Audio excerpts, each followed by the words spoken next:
John Ward. You ought to see the creepers balls.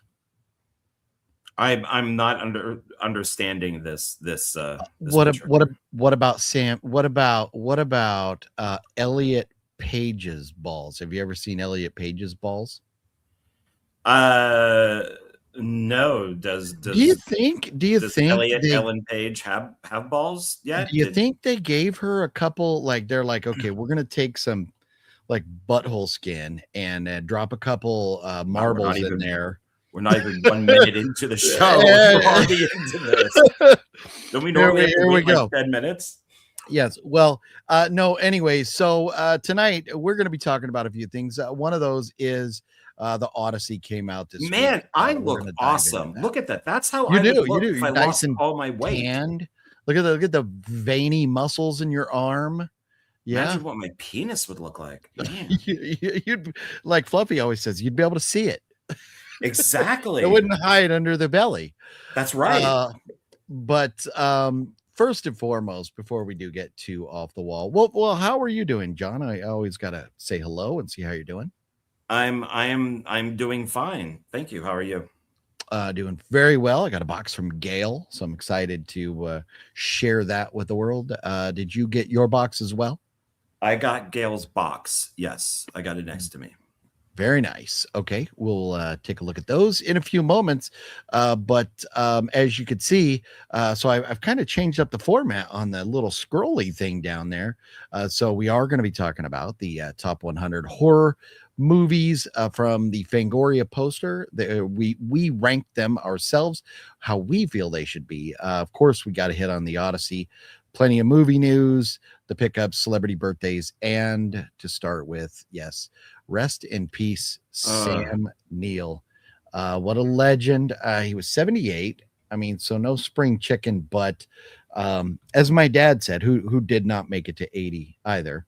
My dad said, I want to make it to 80. After that, I feel like I'm playing with house money.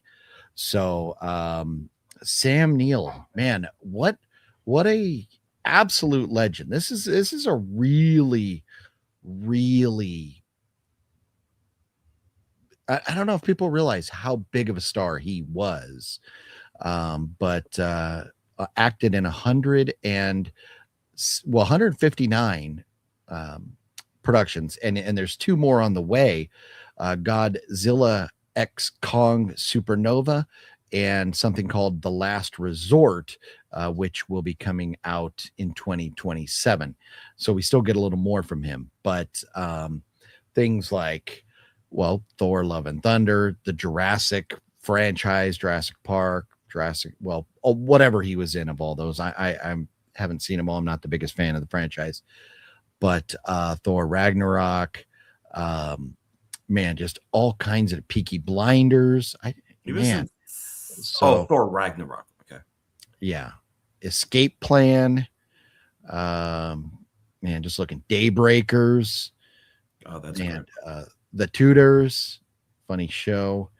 Man, just looking. I'm just going through like some of the big things. The Dr. Zhivago miniseries. I've never seen that, but Dr. Zhivago, one of the like classic films of all time. Have you ever seen that miniseries, John? No, I've seen clips and stuff and scenes from the original, but not the miniseries. No. Maybe if I'm guessing, maybe probably my favorite of his, but maybe John's as well. And the Omen 3 Final Conflict. And I mean, we're getting way back there now. We're in the 90s. So then Jurassic Park before that, The Hunt for Red October. I mean, man, the list goes on and on with him. And then Possession, of course, which we're not the biggest fans of, but it is a very highly regarded horror movie. Now I may have to rewatch it. So it's funny with me saying I didn't see that. I am a huge Sam Neill fan. I originally saw him because Omen 3 was not called Omen 3. It was just called The Final Conflict. And I don't think my mother even knew that it was Omen 3. So we went to the theater And I just became like infatuated with this guy as a kid. He was always known as Damien to me. And so, oh, look, that's a movie with Damien in it. I had no idea what his name was that I was a kid. Enigma, the submarine movie that came out after that, comes to mind for a film that I just knew him as Damien. But I think like his picture was on the box, so I knew it was him.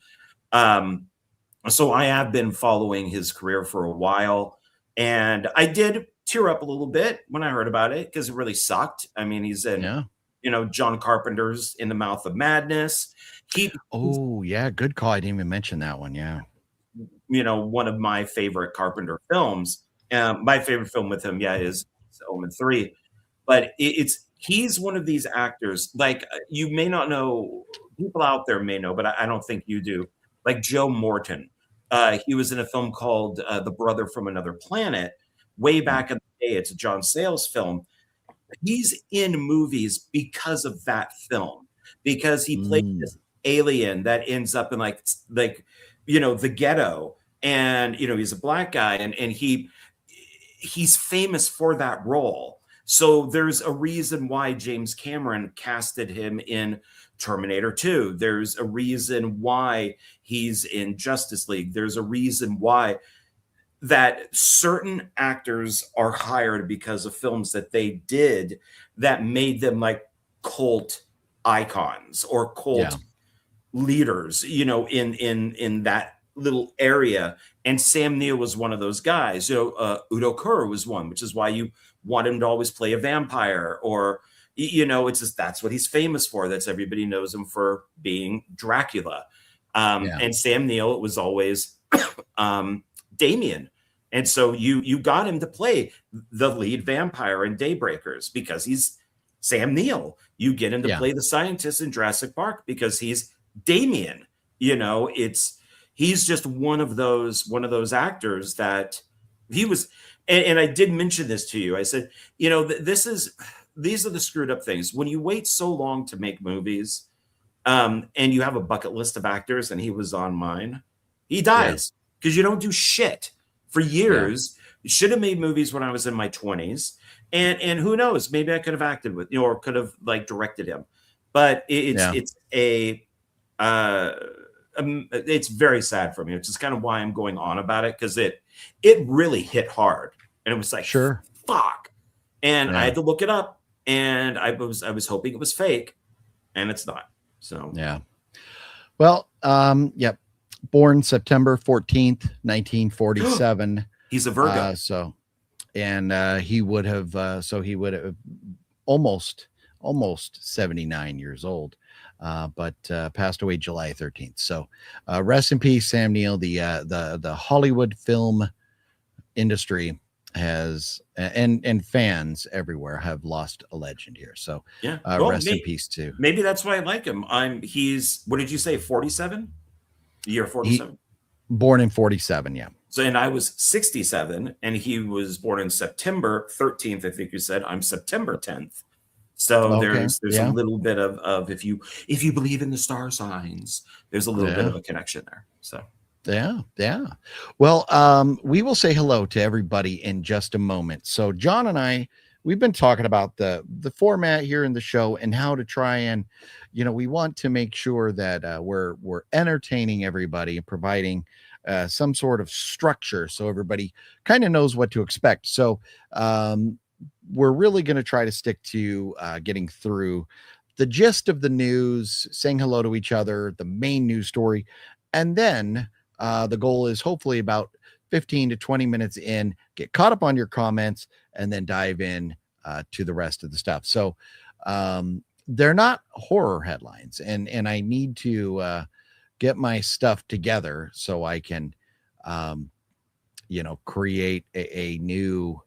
Oh, I lost my, there's video clips, a new headline, little video, but for now,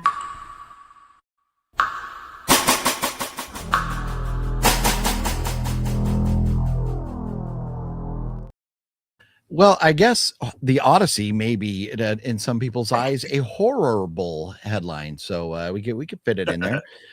But the Odyssey did come out this week, and earlier this afternoon, it was reported it had already made 264 million. It's got a long way to go, but with that type of a start, I don't think it's going to be a box office bomb. People seem to be loving it. The tomato meter has it. Well, man, how can I do this?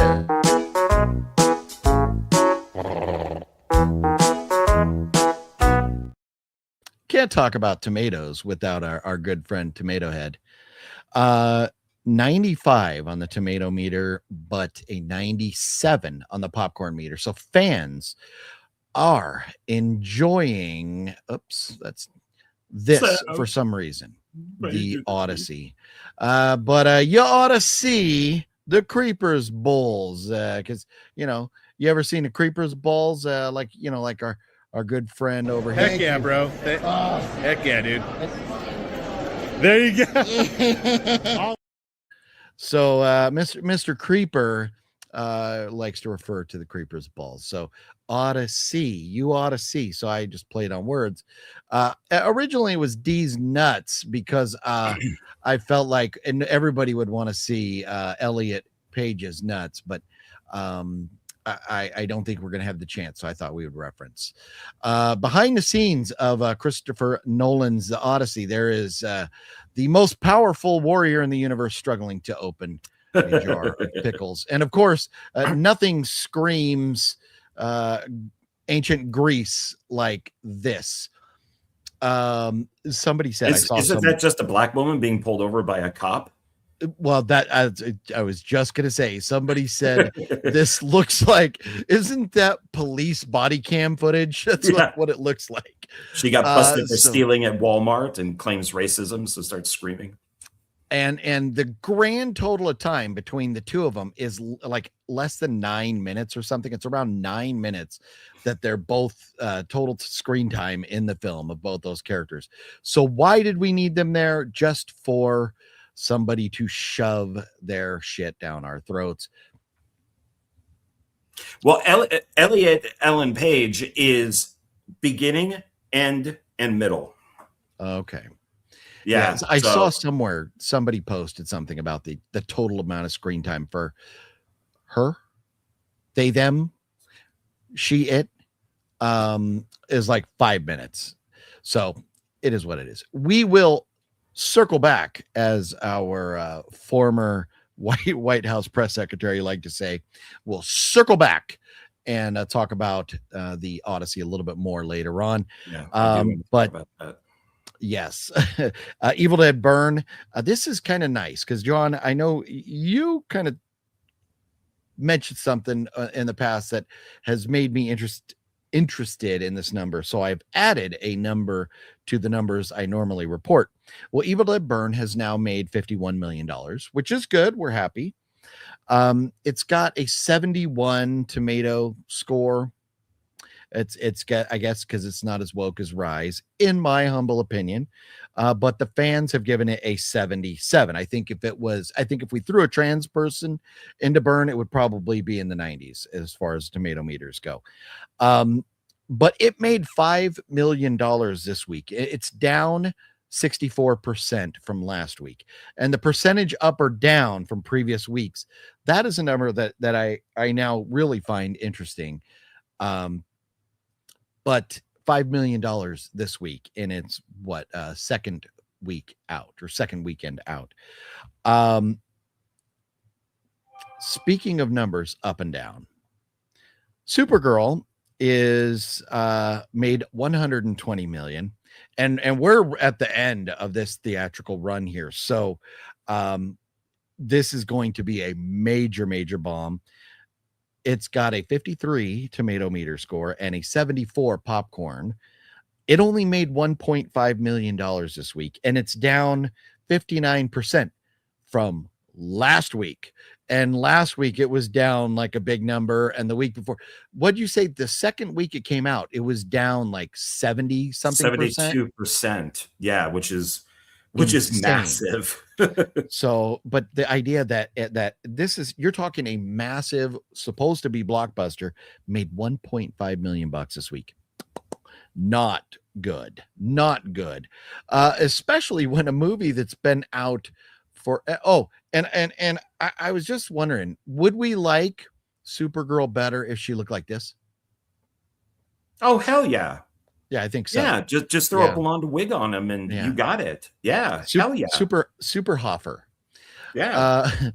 Obsession has now been out for an eternity. It's made $442 million. It's got 94. Tomato and popcorn are in line. It made $2.5 million this week, and it's only down 35%. 2.5, that's $1 million more than Supergirl. And Obsession, once again, had a $750,000 budget. We love it. Yes, we do. Backrooms is at 384 million, 87 popcorn meter, or I'm sorry, tomato meter, 74 popcorn meter. I find that interesting that it's at a 74. But I thought most people loved Backrooms. That's like not it's not a bad score, but it's not a phenomenal score. I think that it's I've said it before that it's, Obsession, a lot of people can relate to. Yeah. All had that crazy person in our lives. Backrooms is a little more obscure. Yeah. It's a little more, I guess so, you may not have as many people reviewing it. Yeah. But it's now that extended cut is out. Yeah. So I'm hoping that's what will come out on, on physical. Or Hopefully at least the both alternate versions. Give us both on a yeah. I yeah. love the Backrooms, so I'm really looking forward to that. It was good. If I had one knock, it would be that it was long, and so maybe that's where some of it comes from.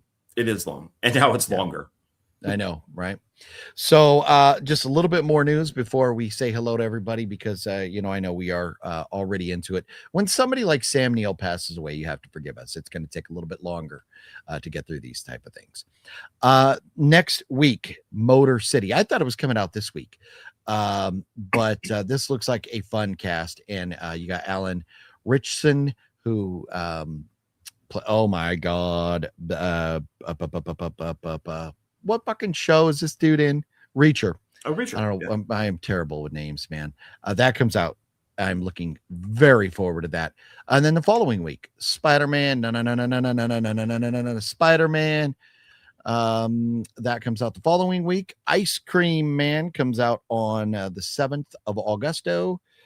And Resident Evil comes out on the 18th of Augusto. I know John's excited. Yeah. Looking way ahead, Clayface in October and Werewolf in December. So still lots of fun stuff coming out this year. Got to get that pass. Yes. Lots of stuff. Couple little notes here. All 8 Crystal Lake episodes will be released on Peacock on October 15th. I love this. We do not have to wait week to week to week to week. Peacock, you are fools unless you're happy with your subscriber count, because I guess Netflix is, because they always release everything at once. But I would think something like this is probably going to have a draw. If I was not subscribed to Peacock, I damn sure would be, to see this. And if you spread it out over 8 weeks, that's at least 2 months. You're doubling your revenue. So I find that interesting that Peacock would do it all on the same day. John, you and I both have seen the Crystal Lake teaser. I'm excited for this. And there's a picture. Jason Voorhees with the machete is in this. I thought this was going to be just about his mom. I don't know what to think anymore. You have any thoughts? No, I thought it was all about the mom, and then if they did a season 2, maybe it would be Jason. Yeah. I don't know. I'll wait. I don't mind them releasing it all at once, because I think it gives people the option of watching it all at once or just spacing it out. It does. I really don't like the once a week. Once a week. It's frustrating. It's so hard to wait week to week to week. So I wonder if we will ever go back to 24 episodes per season and have it once a week. I don't know, because I think with that, the production companies are really rolling the dice of either your production value is going to go down so you can spread that money out, or you're going to spend a lot more money to make this stuff. And if it bombs, then you have that much more money that was wasted. But they do they do something stupid like Starfleet Academy, where they basically shot 2 seasons back to back. It bombs, and nobody wants it, and they're saying the show's canceled, but they have to release season 2. Yeah, I know. So you could do what they used to do way back in the day is you would have a short first season. You would have something 6 episodes would be the first season. And then if it took off, then you would do the 23, 24 episodes. Or like The Sopranos, they shot the pilot and then the show didn't get picked up and they didn't start shooting like episode 2 for like a year. So, but that's the stuff that, like Stranger Things, look how many years there were in between those. Those kids are now like what, 50? Grandparents. So it's like it takes so I don't get this. I don't. I get that people are busy, but still, if you're going to sign on for a show, you should sign on. If it happens or not, you should sign on for something like, especially if there's only 6 episodes, like 10 seasons. Yeah. And then if it only goes 6 seasons, great. If it only goes 7, whatever. But they should be made back to back. And a lot of these shows never know what they're doing, which is why they take so long, because they never have an outline of what to do. And the guys on Stranger Things confess to that. They're like, oh yeah, we had no idea what we were doing. I mean, there's a whole documentary about it where they confess it. So it's So I could go on about that, but I know that we have other stuff to get to. So. Sure. Mortal Kombat 2 will be on HBO on July 25th. So like 6 days away, you'll be able to watch Mortal Kombat 2 if you haven't seen it yet. Exciting news. I just watched Americana last night, which we'll talk about movies that John and I have watched recently. Americana with Sydney Sweeney and some other girl called Halsey or something. I think she's a singer. But Americana was it was interesting. We'll talk about it. But Hollow, new Legend of Sleepy Hollow movie starring Sydney Sweeney, was just picked up by Sony. So looks like it is in the works, because there was rumor about that. Conjuring First Communion. Speaking of Conjuring franchise, John just watched the latest Conjuring movie again, so we'll get into that. But Conjuring First Communion has cast their Ed Warren and Lorraine Warren, Garrett Waring, and Amanda Fix. I don't know them from Adam, but they are your Ed and Lorraine. Their cast. Maybe we'll try and pull them up and take a look at their picture. Directed. It's called First. It's a prequel. So yeah, they're going to be younger actors because this is going to be Ed and Lorraine when they're younger. Okay. Rodriguez Huart, it's like heart, but with a U in front of the A, is going to direct it. I looked him up and he ain't directed shit. So this will be interesting. Huh. Yeah. At least shit not that we've heard of. We've got pickups to talk about. We've got a tier list to talk about. We got all kinds of fun. But I think before we dive into most of that stuff, we are going to get to the pickups next, unless John objects. No objection. Then let's say hello to everybody. Gail, hello. How are you doing? Hello. Antonis, what's up? Hey, hello. Jeff Keaton. Jeff, again, coming through right before the video tonight with another $10 PayPal donation. You absolutely rock, Jeff. Thank you so much. And a new Nightmare on Elm Street movie is in the works. Yeah, I've heard rumblings and rumors and stuff about that, but we'll see when we get more firm news. We'll talk about that. Elika, what's cracking, Elika? Hey. Yeah, so we are going to show you a teaser. Here's a little teaser. Quick little teaser. Whoop, there it is. Oh, what? That was my list. John and I both took the 100 movies from Fangoria and ranked them. And John said he was going watchability. So the rewatchability. So I put mine in order of that I would rewatch them, 1 through 100, all 100 movies. So we have those tonight. We're going to go over as well. Magnetic Cone. I just mentioned that because I know Elika was all about the tier list. Was cracking Magnetic Cone. Wishing all the legends a good evening. Gail, good evening to you, sir. And Gail, thank you so much for the mail you have sent us. We're going to be getting into that thank you. momentarily. Nightwalker, what's going on? Hello. Wicked Network, what's up, OGP and Sir John? Thank you. Thank you. Jonathan Sunko, how's it hanging? Is it hanging? About 3.5. That's big, isn't it? Oh my God. That's big, isn't it? Oh my God. My ex-girlfriend said that she could put her whole hand around it like that. That's big, right? Mario says, hi guys, how you doing? I'm good. Me and my dad got movies 5 for $1. Nice. Hey, 20-cent movies. That's great. Sweet. Metal Greg was cracking. Right. And Wicked Network, rest in peace, Brenda Fricker. Oh, that's right. Shame on me. The pigeon lady from Home Alone just passed away. Yes. Wicked Network. I forgot about her. Forgive me for that. Thank you for mentioning her. John, you a big Home Alone fan? They're okay.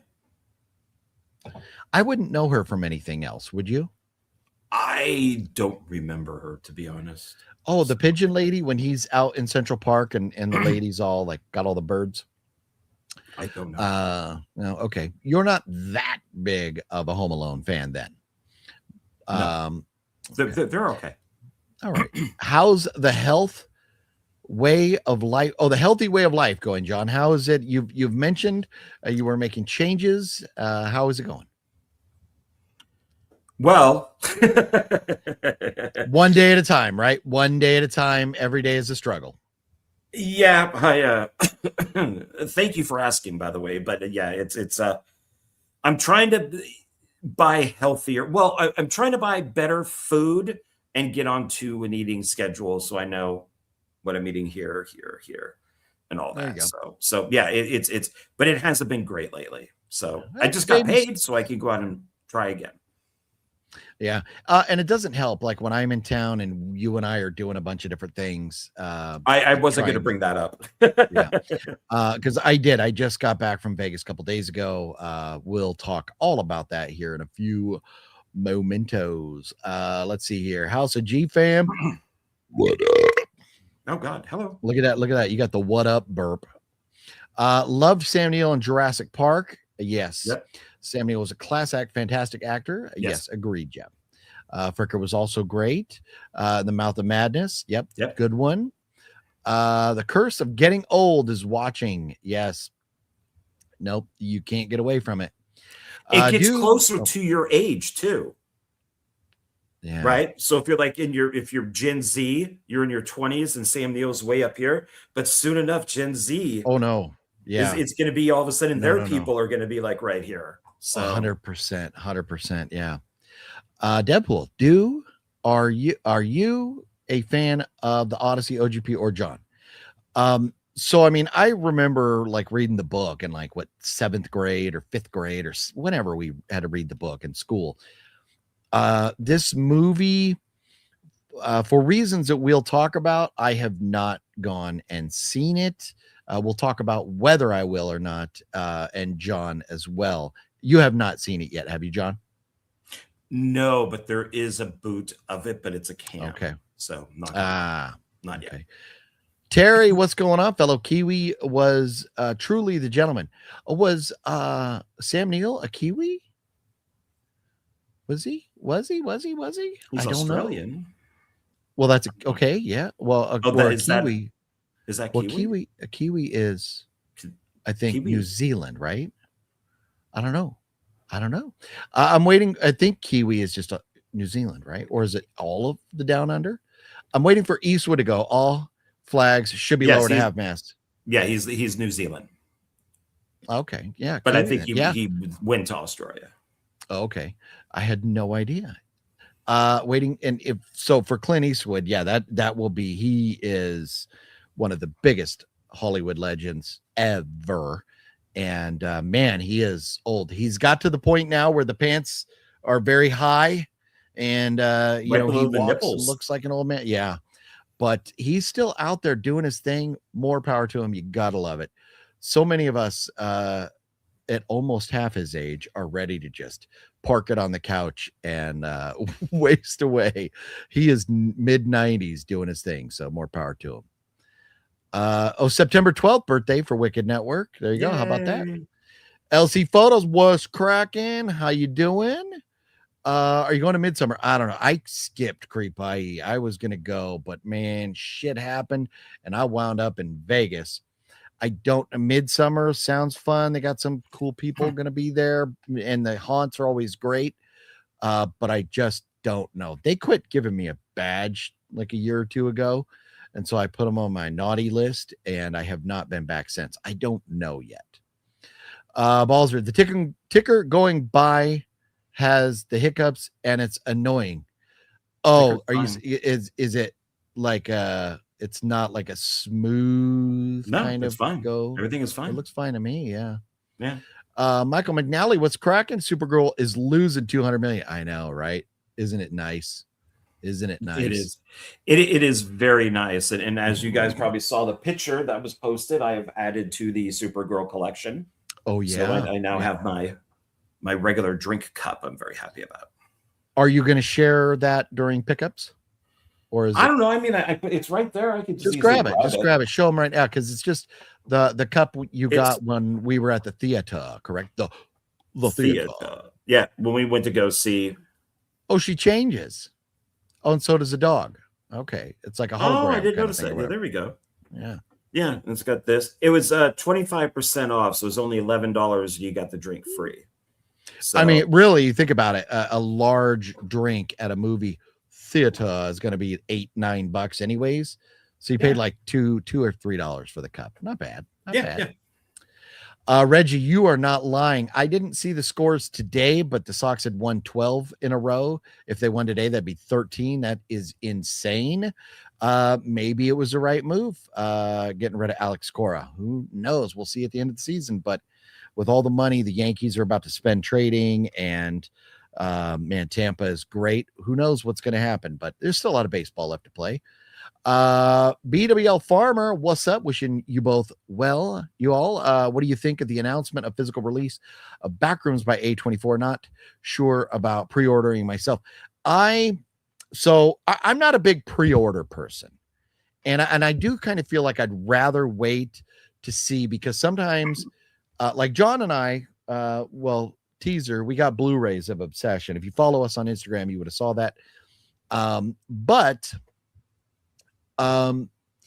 there was a 4K there. I don't know if there was a steelbook or not, but there was different versions released. So sometimes it's better to wait and see if one is going to have better special features or not. Usually at the beginning, they're pretty much standard. But I'm not a big pre-order kind of guy. But it is definitely something that will be on my shelf. And I know I've said that I'm kind of semi-retired from purchasing physical media, Balzer. But there are some things that I'm still going to be buying. If a movie that I like was made for $750,000 and it's made over 400 million, I think I owe it to that movie to buy it. So there's that. Well, and like Scream 7, I pre-ordered because it was cheap. It was only like $20 or something. Tax, shipping, and handling, it was under 25. But for Obsession, I figured $30 because they're always, and then you said, oh no, more like 24. And then we got to Walmart and it was 22. Yeah. So no, I probably would not pre-order Backrooms because maybe the same thing would happen. So I would probably shoot over the Walmart that day because I think the first week it's cheaper, then it goes up. Yeah. Yeah. Will the extended cut of Backrooms add an extra hour of footage? I don't think it's an extra hour. I think it's like how long? I think 10 minutes. Oh, I was going to say, because originally it was like right around 2 hours. And I think with the extended, it's like 2 hours and 12 minutes. So I don't think it's that awful much. much that it added there.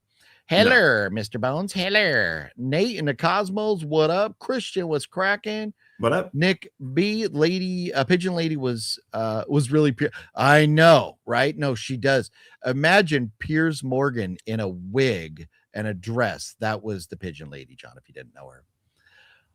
Mr. Jami was cracking. Angel in the outfield. Oh, was she an angel in the outfield? Or angels in the outfield, right? I don't know if I've ever seen that movie. I am not a big sports movie watcher. But that's cool to know. I'm a great uncle now. Her name is Emery Pattison Hopper. Very nice. Congrats. Yeah. Great. Rest in peace, Bonnie Tyler. Yes, Mr. Bones. How freaking old are you, dude?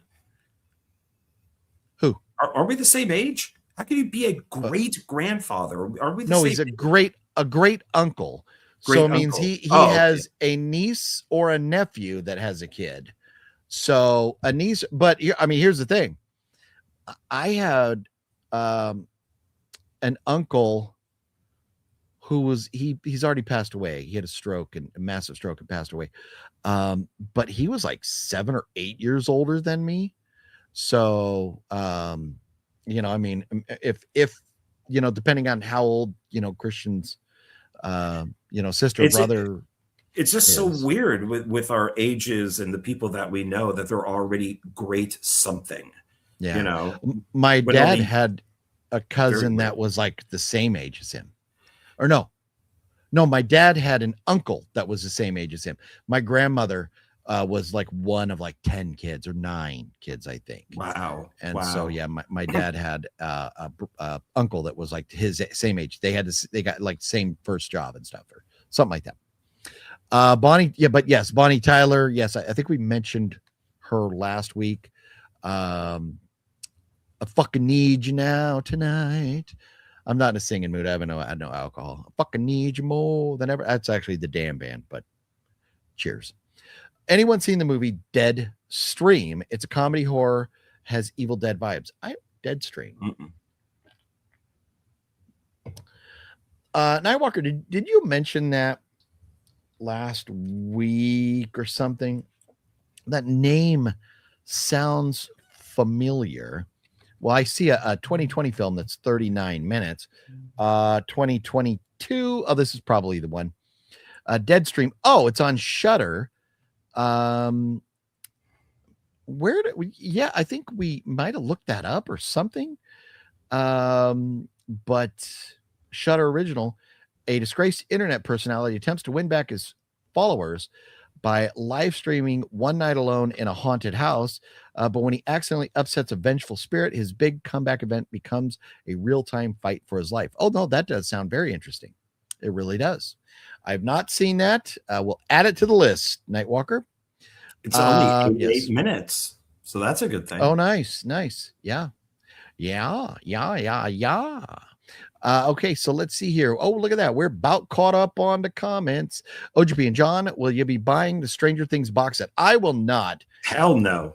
Yeah, I bought the first 2 seasons, and a while back I sold one of them for like $200. Because I'm a reselling bastard. I had no intention of reselling it when I bought it, but then I didn't care. I never saw season 3 on, and I just lost interest in it. And so when I heard that it was worth so much money, I was like, screw that. I'm selling it. So I won't be buying it though. No, I do not like the show. I did. And then now I don't.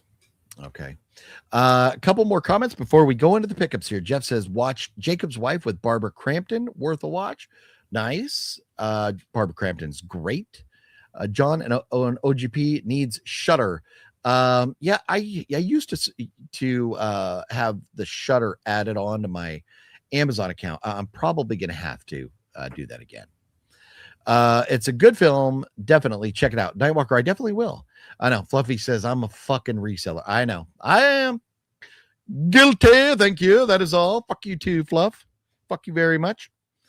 John, before we dive into Gail's box of madness that he sent us, I have 2 other pickups. Do you have other things aside from the stuff we got from Gail? I don't know. I don't. You have one for sure. Obsession. Oh well, yeah. It's There's my that. obsession. Yeah. So we bought these because John and I both love the movie, and we love like filmmakers like Curry Barker, who's a YouTuber doing things he loves, putting it out on YouTube. Somebody notices him, gives him a budget, and they make something like Obsession. John and I both rewatched this, correct? You did rewatch it as well, right? I did rewatch it. Yeah. Okay. I did as well. And the 20-minute like behind the scenes making of called Obsession Unleashed, easy for me to say, Unleashed. Go behind the scenes with in-depth interviews featuring Curry Barker and the cast. The behind the scenes was more of an attaboy to each other, where they all just said, "Oh, it was so great. You were so great. You were so great. I loved it," which is fine. More power to them. They made something phenomenal with, per Hollywood standards, a very low budget. And that's okay. I would have liked more. I know John and I talked about it. We would have both liked more out of the behind the scenes. But I enjoyed this movie just as much on the set, maybe even more, because the first time around, like the first 20 minutes of the movie, you're so frustrated with this guy, Bear, the character Bear. You're like, dude, just tell her you like her. Just tell her it's okay. You know she likes you, and she's the kind of girl that even if she doesn't like you back like that, she's gonna let you down easy because how good of a friend you are. So the first 20 minutes are frustrating, but now that I knew where it was going, it made that 20 minutes okay. So I very much enjoyed this. Your thoughts second time around, John? I liked it even more. It didn't frustrate me as much because I just know what's going to happen. But there are a few times when he tries to say something and he gets cock blocked. So he finally, like when he's at the bar and they're standing together and he's like, and then the friend comes up and he's like, really, dude? Really? Yeah. And he's kind of giving the guy the stink eye. And so he was going to do it. He just had to build up to it. I have been there. I have lost so many opportunities. The girl could be standing right in front of me, and I'm like, and I could see her going, what? What are you going to say? What are you going to like? All you have to do is say it, and we're good. But she wants you to say it, and you don't. And it comes out something like, "Thanks a lot, Bin Laden." Yeah. But anyways, no, the one thing that kind of was a little bit of a letdown, and I'm not going to say what they are, but some of the things that happen in the movie, some of the things that the girl whose real name is Indy, which is kind of a cool name. Yeah. I forget her character's name, but some of the things that she does while she is obsessed are shocking the first time around. And when you know they're coming, it's a little less shocking, but it's still, oh man, is it cringy. And it's just fucking great movie. If you've not seen this, do yourself a favor and go see it. So, and you can get it Blu-ray at Walmart for $22. So how about that? Yeah, I just do that at ASAP.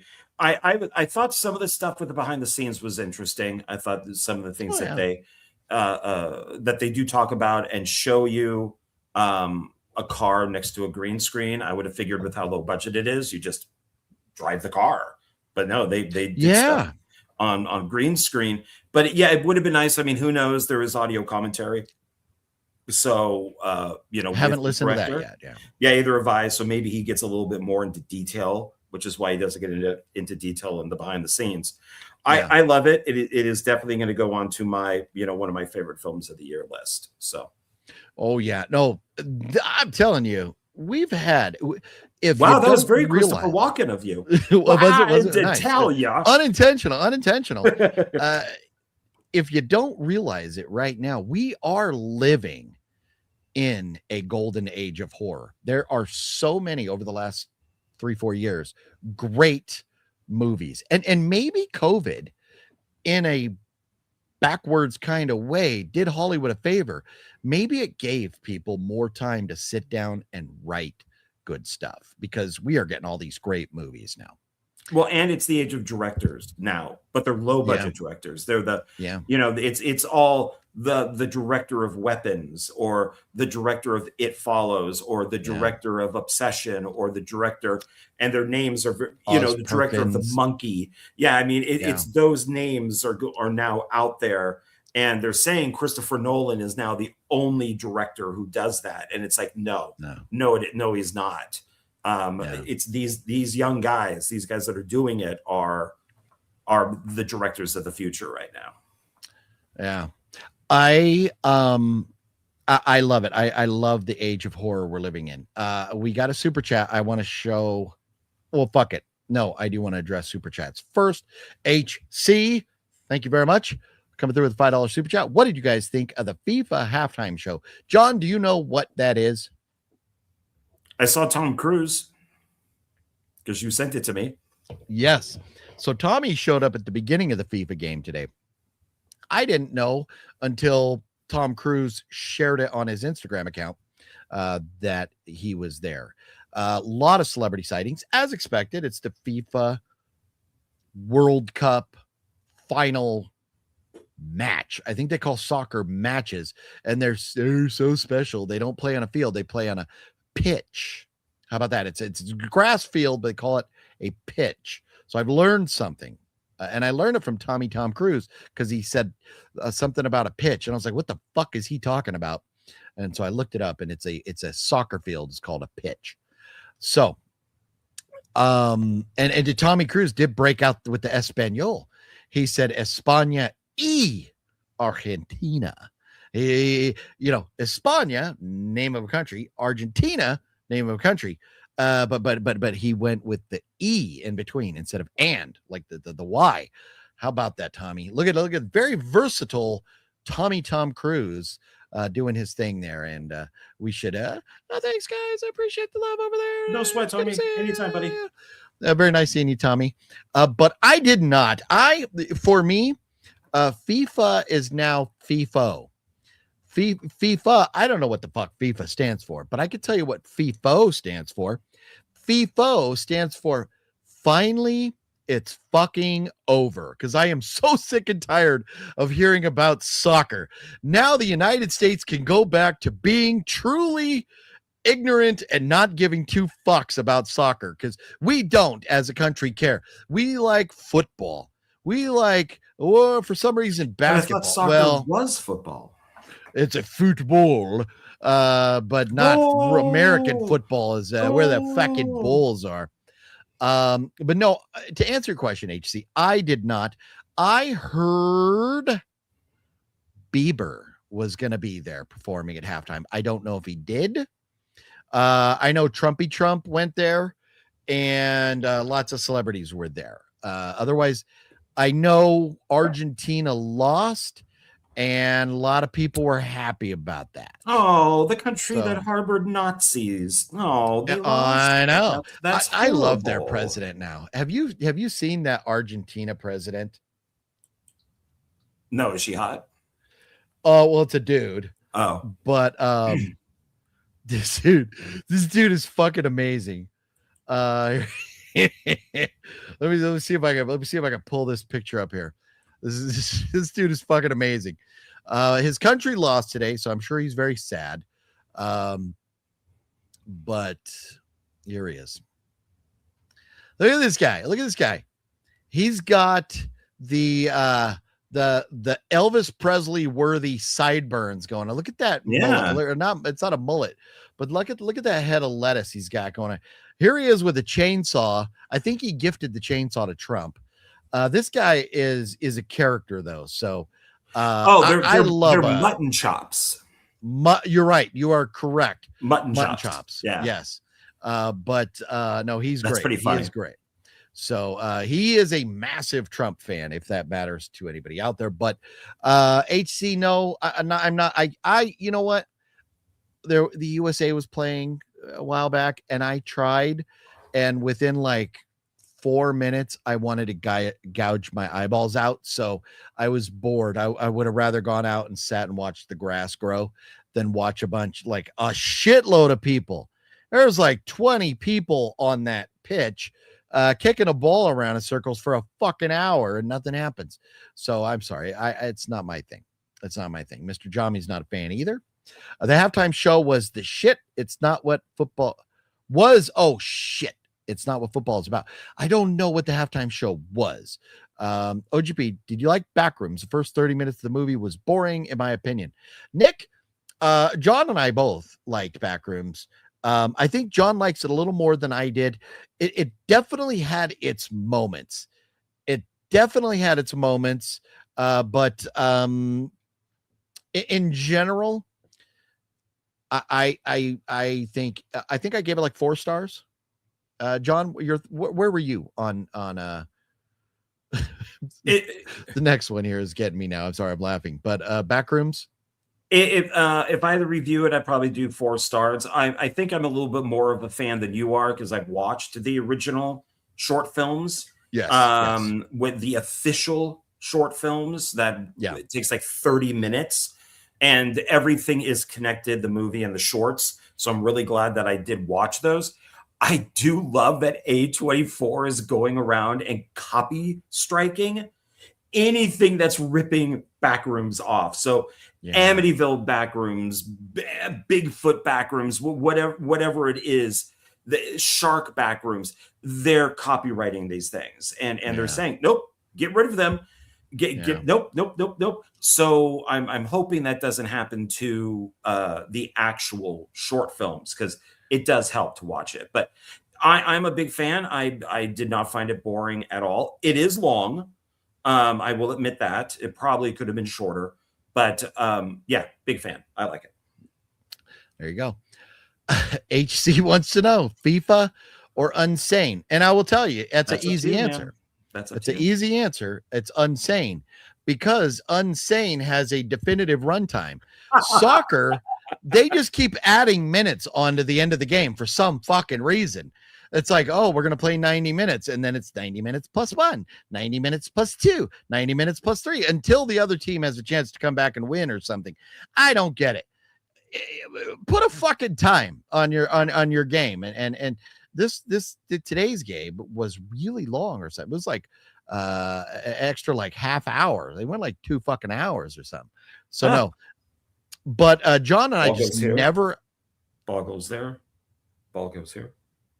Ball goes there. Bingo. Goes there. And every once in a while it goes up there. And every once in a while it goes boopity boop boop boop boop boo. But never into the goal. But we just have not gotten around to it. But one of these days, John and I are going to watch Unsane and live stream it as we watch. We just got to get like headphones so we can listen to it while we live stream to you. So I have to get some wireless headphones that John and I can use. So we'll make it happen one day. Yeah. OGP, would you rather use John's Supergirl flashlight cup than watch football? Oh, that would I rather? So like a fleshlight, you mean like the fleshlight cup? Would I rather use the fleshlight cup? Or hopefully you're saying just to drink out of? And no, I think he's meaning. Yeah, I don't, man. I am a germaphobe, so it's gonna be FIFA. Well, and I don't know if I want your penis in my Supergirl cup. Well, there you go. Gail, but I do appreciate the question though. What's in the box? What's in the box? We're getting to it, Gail. I had one other pickup aside from Gail stuff. Let me show this quickly. John and I did go to Zia Records. I purchased one item, no intention, but I walked in the door and I did not before this own a Toxic Avenger Funko Pop, and I have to remove the sticker still, but I wanted to leave it on here. $9.99. And this is a Funko exclusive 2023 fall convention. So you would have got this at a fall convention. So speaking of conventions, 4 days from now, I will be at San Diego Comic-Con with that Fat Samurai guy, Sexy Sumo, and others. So it's going to be a blast. Places like that are where you would get something like this. But obviously, it's for the new movie because it came out in 2023. Well, I think you can tell from the logo, from the title. Okay. I am not that big of a Toxic Avenger. I think that's the know. Trauma Toxie, just from what the font is. I think that is And apparently it glows in the dark, but I have not tried it yet. So there's that. I got that. Anything else? I'm sorry, John, you were going to say something. Oh no, I ordered something that will show up tomorrow that made me go, oh, let me see if there's a decent price Toxic Avenger on eBay. I got one for $13, and because it's going to fit inside this cool box that I found on Amazon. And so I'll show it once everything shows up. But then I thought, well, wait a minute, why did I have to buy something? I could have just used my my Swamp Thing, or I could have used a Ghostbusters, or I could have kind of gives you a hint of the color of what this thing is. But it's pretty cool. And I thought of you when I saw it. I'm like, oh, that would look great with a Toxic Avenger. So nice. I think I have one coming myself. Sweet. Good evening to everyone, says Larry, the Batman fan. Larry, what's going on? Hey. Thank you for the $12 super chat. Larry, you rock, good sir. Thank you for that and coming through and hanging out with us. Let's get in. We'll give Larry another comment here since he threw the super chat. Larry says, good evening, John and OGP. Good evening to Metal Greg, Mr. Jami, Nightwalker, and everyone else. Well, thank you very much for spreading the love there, Larry. You know what? I should have played this before, but we will do it proper like now, as we will now be diving into the box of goodness that Mr. Gale has sent to John and I. I have a serious Blu-ray addiction. You're gonna be quicker than that. I'm serious. I'm actually gonna catch him all. Oh, what's in the box? No. Well, that's an addiction, man. I never said that. I never knew you were a pickup man. We're right now at the Blockbuster Video Store. It is pickup time with Hunter S. OGP Thompson. Hello, Mr. John Ward. Are you ready to do some fucking pickups over here? Yes, Timo, Hunter S. Thompson. Are you the Wish version? That's fucking rude. That's fucking rude. John's fired. It's just me now. You guys got to suck it. I'm kidding.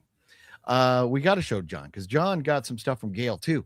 What did you get from Gale? I have I took them out of the box. I couldn't wait. I told Gale I was doing that. I keep pushing these up because I can't see, because they're not reading glasses. But these are official prop replicas of Hunter S. Thompson glasses that Johnny Depp would have wore in Fear and Loathing in Las Vegas. Suck it. But I told Gale I was too excited. I could not wait. So I took mine out of the box. I got the pile right here though. 1, 2, 3, 4, 5, 6, 7, 8, 9, 10. Looks like 10 movies Gale sent me. My God. John, how many did you get? 1. Well, I think the deal is you don't post what movies you have. Gale doesn't know what to send you. Oh no, I'm not complaining. I do my I thought maybe you got like 2. So I don't know. Do you want to do half and then I'll do mine and then you can do the other? Okay. Half? That sounds like a plan. Okay. With that in mind, goodbye, Hunter SOGP. I have got to see. So I'm not wearing this without the glasses. How about them apples? I got my shock value reaction out of you though. That's what I wanted. And that's, I got it. And that's what matters. Yes. Did you like it? Were you shocked? I was very shocked. Okay, good. Gale sent me this, and I know we've talked about it, and I don't think I've ever seen this. A film directed by, we'll see if John can guess. A film directed by James Cameron, starring Ed Harris, Michael Biehn, and Mary. Fuck you! You're good. So I did not own this, and Gale sent it to add it to my collection. Boy, you are a movie nerd, sir. It's official. But look, I got some watching to do. So I told Gale I was going to watch all the movies he sends. So there's 10. So I got my work cut out for me before next week. And the Abyss is good. That's a good double disc. The good thing is at least we're done watching the movies on the tier list. Thanks. So I don't have any more to do there. So I'll be able to watch a bunch of these. So The Abyss is very exciting. It's a special edition, and which I don't know what that means, but so it's got it's a double disc, so that booklet, it's a special. Yeah, it's got a massive making of, like a hour and a half nice documentary, something like that. Very That's cool. good. Very cool. Well, thank you for that, Gail. It's a movie I've been needing to see. Because like I said, if I've seen it, I just don't remember. So this is one that has been on my list for a long time. Gail crossed it off for me. I love you, Gail. Thank you so much. Always looking out for me, Gail, is The Howling 2. Oh, love Howling 2. Your sister is a awful werewolf. great.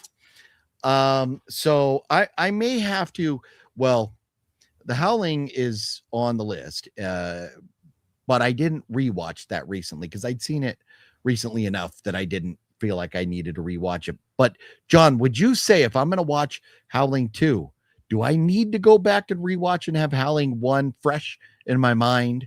It's a yes and no, because it is a direct sequel to the original. Okay. And I guess they didn't have the rights to the footage, so they did reshoot some of the scenes. And they look awful in comparison to the original film. I love Howling 2. It is so great. And you and I've talked about this.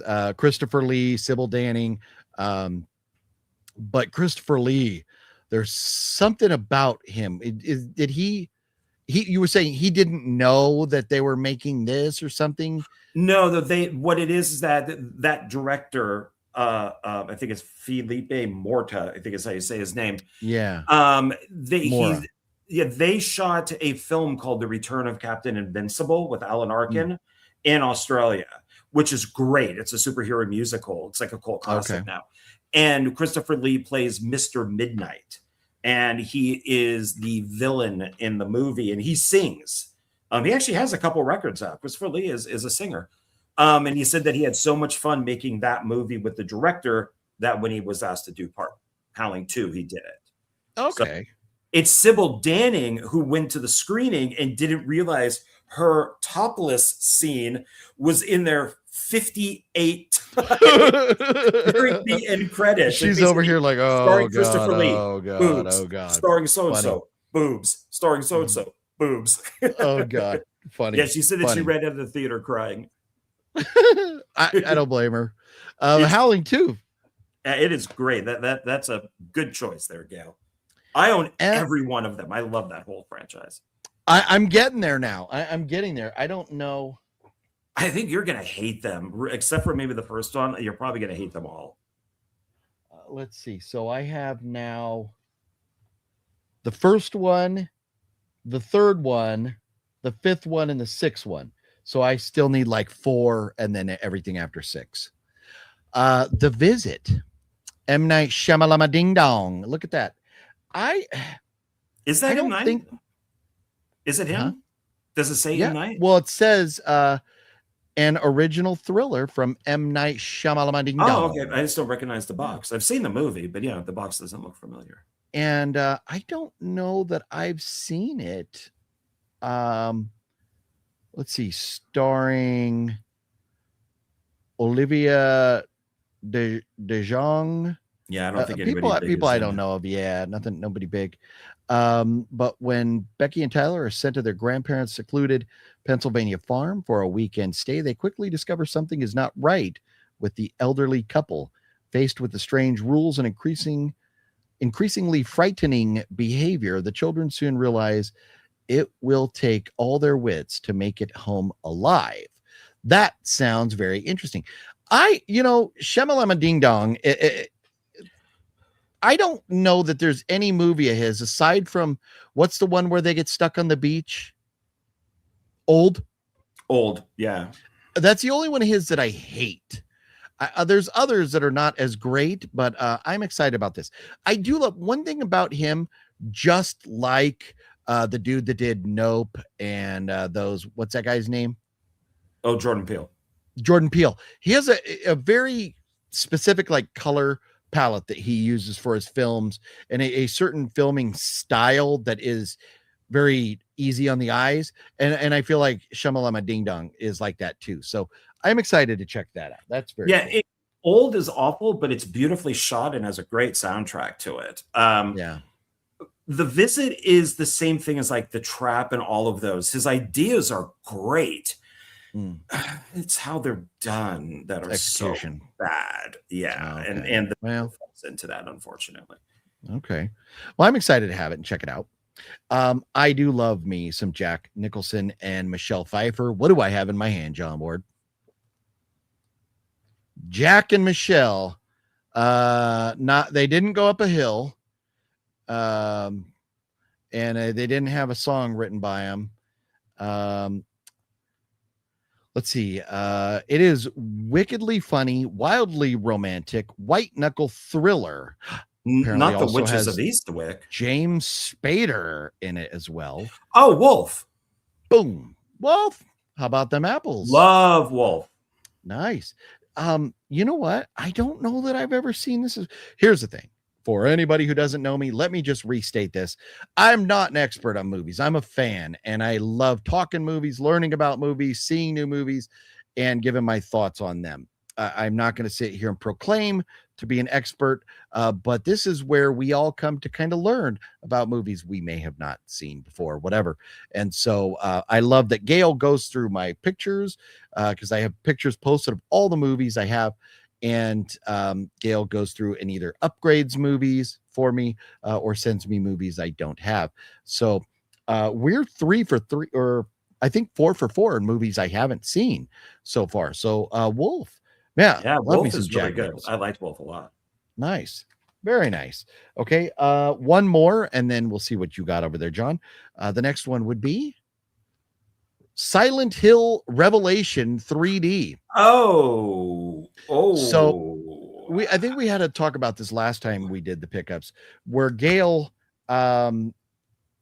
he understands, or some of them people really perceive as stinkers or whatever, but Gail may be a fan of irregardless. But Silent Hill Revelation I've not seen. There was a new Silent Hill, right? And we watched Return. Yeah, Return. No, we haven't watched that. It just came out. What did we watch? There was a Silent Hill movie I watched that. I mean, there's 3. So there's Silent Hill, there's that one, and then there's Return. Maybe it's the original. I'll probably watch the original. I haven't seen anything else. I wasn't a big fan. I think that you watched it and I said, oh, I haven't watched it in a while. So I watched it myself. I like Silent Hill. The sequel, that one there. Is this the direct sequel to the first one? Is this the second in line? Okay. Yeah. So I've definitely not seen this. Yeah, it's okay. I might be one of the only people who thought it was now. Okay. Do you say it's okay because of like poor production, or doesn't follow the game, or why do you say it's just kind of not that great? I don't know that much about the games. Where you don't read the books, I don't know about the games. It's just it retcons the original movie. It's a different director. So you don't need to see the first one to watch this. You kind of do, because it deals with the wife and the daughter, but it's just not as if you like the first one, it's not as good. If you didn't like the first one, you probably won't like the second one. Fun. So Gail either is hoping I like it, or Gail is punishing me. What in some ways, I think Gail is punking you on some of these. Yeah. Yeah. Not on these ones, but in ones in the past. I think he'll send you something where it's like, what? House of GFam says, I just watched Wolf recently. Way better than I thought it would be. Very nice. Gail says, Wolf is good. Wolf nice. Good. Thank you, Gail. Wolf good. Yes. Maybe there was some comments to each other. If I missed your comments, please send them again. Is it true that John loves hot, wet, nasty, poopy anal? Says what movie one? If it's Sydney Sweeney, then yes. So you like when you would want Sydney Sweeney to ram a dildo balls deep into you, wet, nasty, poopy style. Well, I don't. Or you were thinking the other way I don't around? think that's what that says. Yeah. I think. See, I think you agree. Is it true that John loves Sydney Sweeney's hot, wet, nasty, poopy anal? And the answer to that. Well, if it was Sydney Sweeney's hot, wet, nasty, poopy anal, that would be Sydney Sweeney as the giver, not the receiver, right? I would be doing it to her. Okay, pitcher. You're the pitcher. Yeah. Whoopi Goldberg's. Do you like Whoopi Goldberg's hot, wet, nasty, poopy anal? Fuck no, and I have to. That's gotta smell. Yeah, terrible. I gotta really censor myself on that. That's gotta smell. I'll just say like some ball. Yeah, that's gotta smell like Gouda or some real terrible cheese. African look at swamp ass. Larry coming through with a $20 super chat now. I hope OGP will consider a giveaway show with the money I sent you. Larry, we have a billion things to get to tonight, and I cannot do it tonight, but I will, Larry. We will get back to doing a giveaway very, very soon in the near future in honor of you, Larry. In honor of Larry. It will be Larry. R.I.P. Larry. The giveaway show. R.I.P. Larry. Did you say in tribute to him? No, don't they normally do? No, in honor of his support of the channel.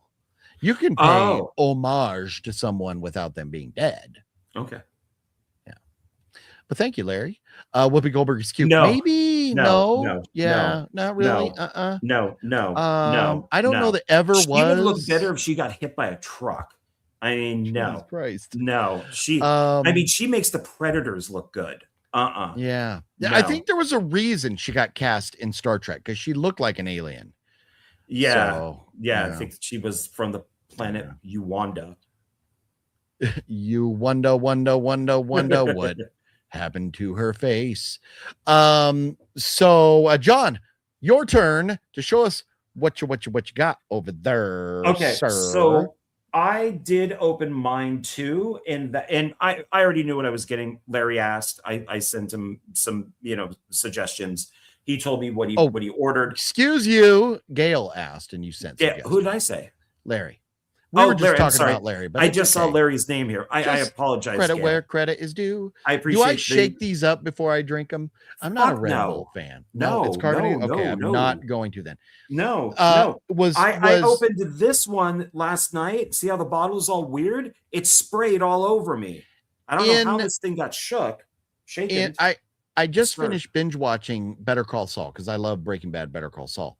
They say that if in the show that if your drink, because the guy drops the sodas and Howard says you spin it because the whatever centrifugal force or whatever from rotating it gets rid of the bubbles.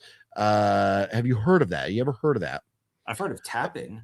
Breaking Bad and Better Call Saul are usually pretty spot on with things being real or not, but I don't know. But I had no overflow or spillage there. But I'm out of Diet Coke, so I'm drinking the Dr. Pepper Zero. I'm so glad that this went from me to you, and now this whole thing has been all about you. You want to hang on a second? I'm not done yet, John. But I don't have my Diet Coke, so it's Red Bull now, and I'm not a big fan of Red Bull. My daughter got the Red Bull sugar free. This is what my brother drinks. I've had once before in my life, and I wasn't the biggest fan. I'm gonna sip on this. So if you see me making funny faces, this is why. John Ward, what's in the box? Pay some respect to Gail, sir, and show us what that legend, our great brother from another mother, Gail, sent you, sir. So Gail, while I drink this Red Bull. Oh my God, I just started it, and he's still talking. I swear. All right. So I already know what's in this, and I really appreciate it. I opened it. I was going to open it tonight, but when the person from the mail truck gave it to me, this thing was like flaming hot. And I'm just like, oh shit, I want to get this inside. Said flaming. Flaming hot. Flaming. The thing is flaming hot. And so I wanted to get it inside the office as quickly as possible to make sure it was okay. So That's a big box. What's in Gail's big box? And there's only one thing in there? Yes. But what's in the box? So What's in the box? Gail sent me, because I told him I did not have the Conjuring Last Rites Blu-ray edition of all 4 Conjuring movies. Nice. Yes, very nice. And that's got the new one on it too? Yeah. Fuck you, John Ward. Right there. Little jelly over here. Yeah. So I Nice. didn't watch it, but I wanted to. I didn't watch it on this. I watched it on HBO because I wanted to crack it open here. Ooh, there you go. Gail, man, what a legend. Does it So in a way, I did kind of get 4 things. Oh no, you definitely did. You got 4 great movies. Yeah. Which we're going to talk about. So they should be. John Ward, if you don't want a digital code, if it comes with one, your boy will take that digital code. Yeah, don't show it. Don't show it. Send me a picture of that. I will put it on my Fandango at home so we can watch it. So spread it around. Each movie is on its own disc. They're on top of each other, but they're on their very own nice. Disc. Yeah, so that's nice. So I did rewatch it. So I think Conjuring is still the scariest. Conjuring 2 is still my favorite. Conjuring 4, which I liked a lot better. I did not like it when I first saw it. Oh, it's all got to be about you, sir. It's all got to be terrible drink. Sorry, it does. I'm needy. Forgive me. It's true. Don't suck it. I enjoy Conjuring 4 much better this time. I like all the different stories that are going on. It's definitely an end, that's for sure, with the end of credits. And then Conjuring 3 would be number 4 for me. I still don't like Conjuring. Okay. Solid rank. I can get with that. That might be my same. Yeah. So I enjoyed it much better this time around. So thank you, Gail. And this is an upgrade. So I know I have part 3 on DVD. It's even a library copy, which sucks. They didn't say that when they sold it to me. Hello, Zia Records. Guess what? You're getting sold very soon. That's right. That's right. But I'm glad you like it more. I know, you weren't the biggest fan. It's long. It's very long, but they are throughout the film building toward the next chapter and going to the daughter. Although the next movie, there's supposed to be a series, a TV show with the son, with the daughter and the son-in-law. But we don't know anything about that yet. But First Communion, the first movie where Ed and Lorraine are going to be younger, is coming out. But they did spend that movie developing the cast to pass the torch. And they did it in a way that was so great, because typical passing of the torches like Scream 5 was fucking stupid. It was basically, forget those characters. We're going to give you new characters. And they're basically, Sydney's going to show up to go, bye. I'm going to hang out at the back of an ambulance. You guys take over the franchise now. And it sucked. This was great because we got a great final Ed and Lorraine story as we started to get to know and care about their now adult daughter and her love interest. So I'm so glad you like that more. Yeah, and he's not a dick. I like that. I like this character a lot. I like it. He explains why he's not a cop anymore at such a young age. I liked everything in this. I like. I just don't think it reminds me more of an Amityville movie, because there is an Amityville film that has a mirror in it. Well, and I mean, that's the Amityville, basis for, Ed and Lorraine. That's why we know them. But none of the other movies with The Conjuring even come close to one of the cursed objects from the Amityville series. Sure. But I like their story. I liked the daughter and the fiance's story. I like the priest. I like his story. I like the story of the family in the house. I like all these little stories that were all There's a lot connected. going on, Yeah, and I like the daughter. She's not like a bitch or anything. The son's not, the fiance is not an asshole. They all seem to care about each other.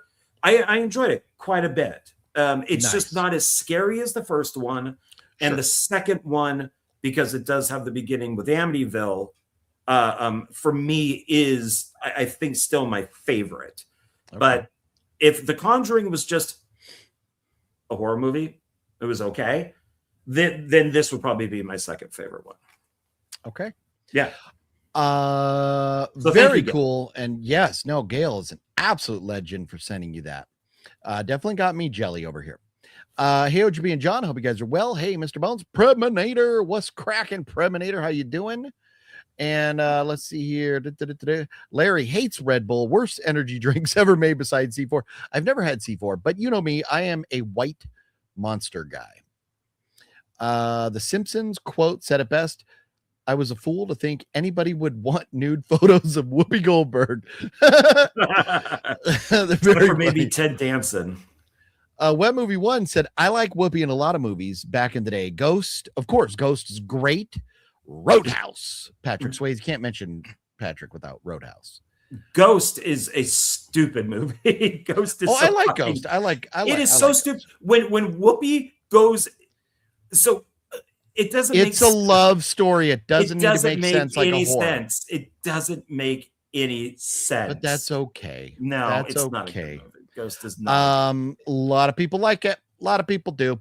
And the first Sister Act. in it.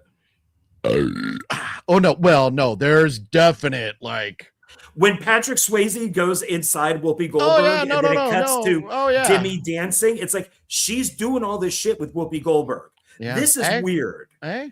Maybe it's really trying to say maybe we're all closet homos. You never know. No, maybe homo. That's the message. No hashtag. You gotta hashtag. You gotta hashtag it when you're gonna say hashtag no homo. Yeah, or maybe is it better like this? Or is it? Could we scissor it? Like that's definitely homo.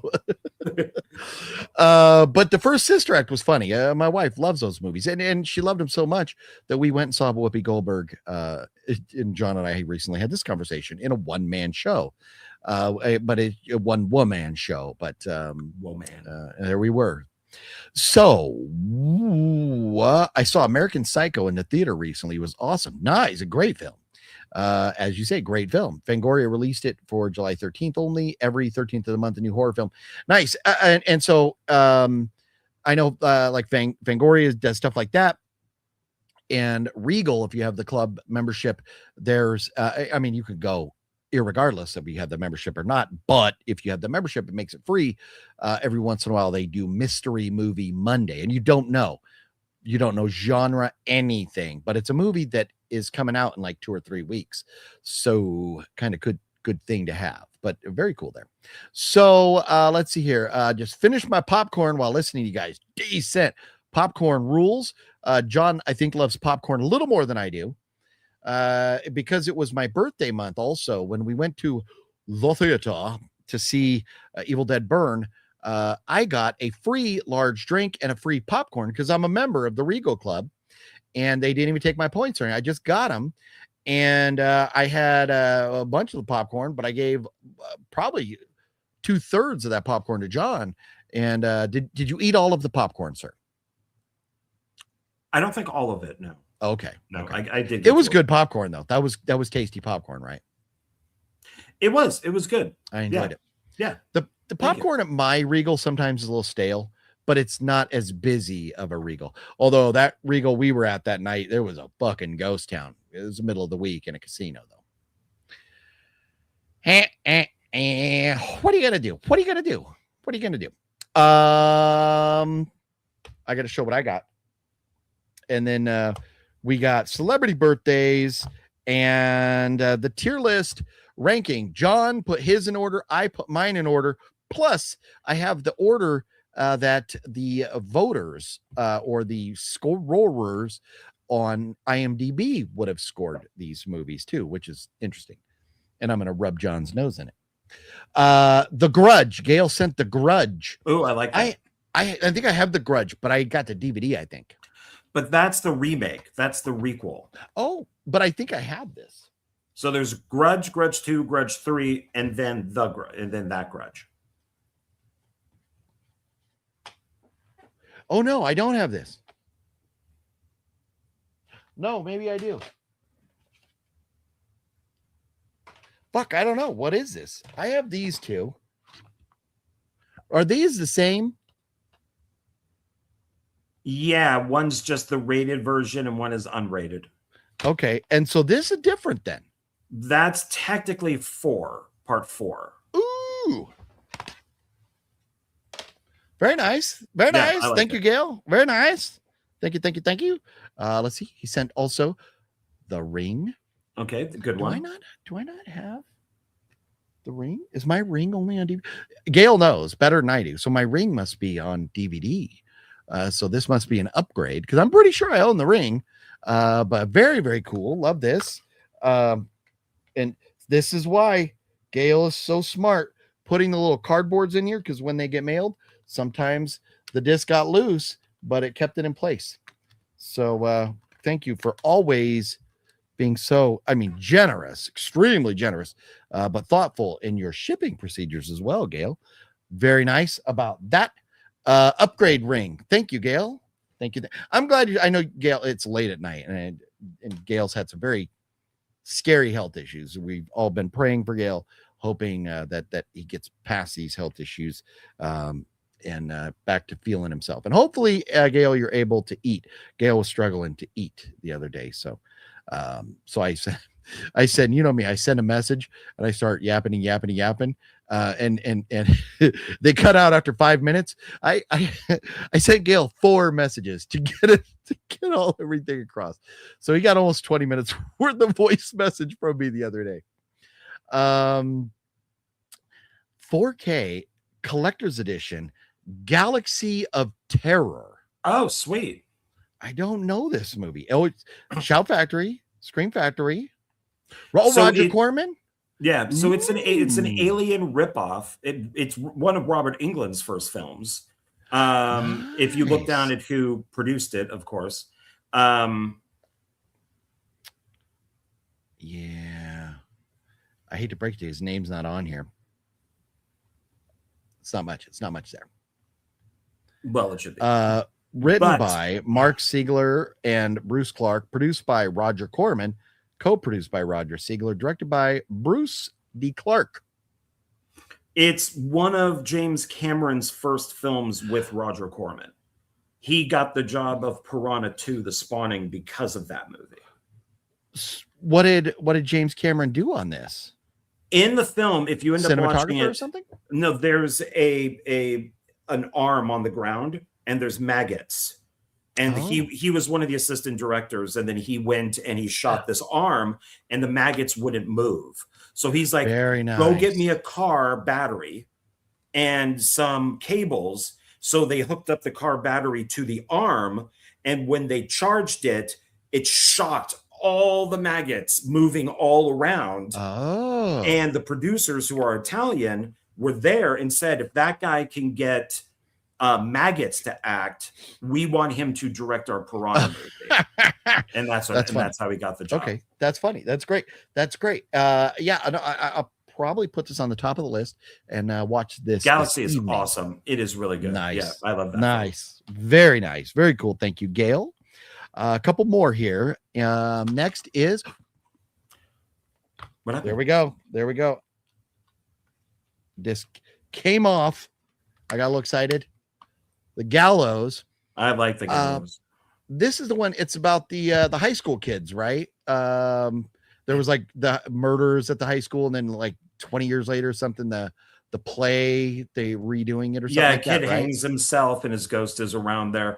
There is a sequel. I wanted there because they're acts, so it'd kind of be like the Gallows Act 1, the Gallows Act 2. Okay. They never made a Gallows Act 3, but I enjoyed both, especially the first one. Yeah, I seem to remember seeing the first one at some point, I think.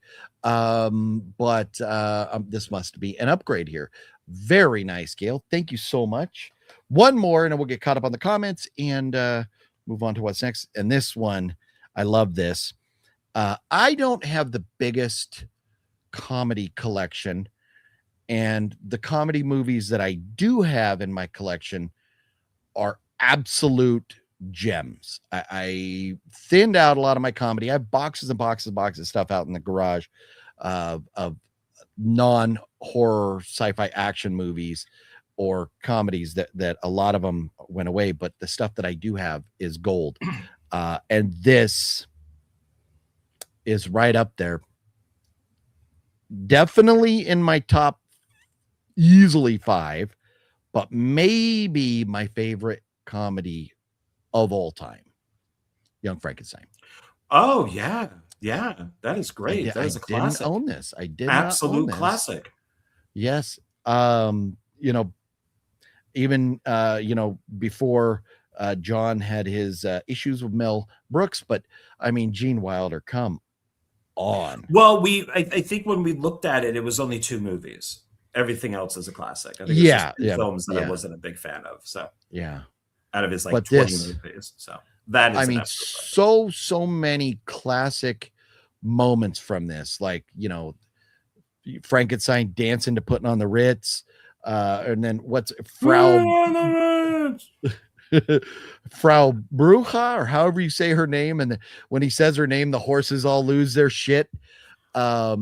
Yeah, so good. I mean, what's great is Peter Boyle, man, who plays the monster, of course, was on Everyone Loves Raymond as the dad. Yeah. And they had a Halloween episode where he dressed up as that monster. No shit, really? Yeah, it was very funny. I have not seen that. That's great. I'll have to watch that. Oh, that's funny. That is funny. But yes, man, such a great movie. Thank you, Gail. Man, I am definitely excited to have that. And I have a very small comedy section that will definitely be a part of. So thank you very much for all that goodness, Gail. I'm always humbled by Gail's generosity. I will never, ever be able to repay Gail for all the kind things that he's ever done. So thank you from the bottom of my heart, Gail. Yeah, those are awesome. Thank you. Let's see here. So am I still gaming? Not so often. The most I play game wise is on my phone. Every once in a while I'll play Tetris. Other than that, it's been forever since I've played any type of games. I've never played anything new though. For me, it's always been PlayStation 2 or older. Best Brooks film. Yeah. The only argument I would make or debate would be Blazing Saddles. Yeah. But this or Blazing Saddles, I mean, those 2 would be up there for greatest comedies of all time. I mean, his early stuff is great. I mean, High Anxiety is really good. Silent Movie is a little, but it's still very funny. I mean, his earlier stuff is great. History of the World Part 1. Yeah. It is good. It's so good. Let's see. I don't know where I left off. Grudge 4 stars Harold from Harold and Kumar, one of the the MILF. Mm-hmm. Yeah. Oh, very nice. Okay. Yeah. Oh, very cool. Nice. There's another version of that haunting called The Haunting. Conjuring 4 was awesome. Christian says, I've missed some comments, so forgive me, everybody. Are you guys seeing Terminator 2 in theaters next month?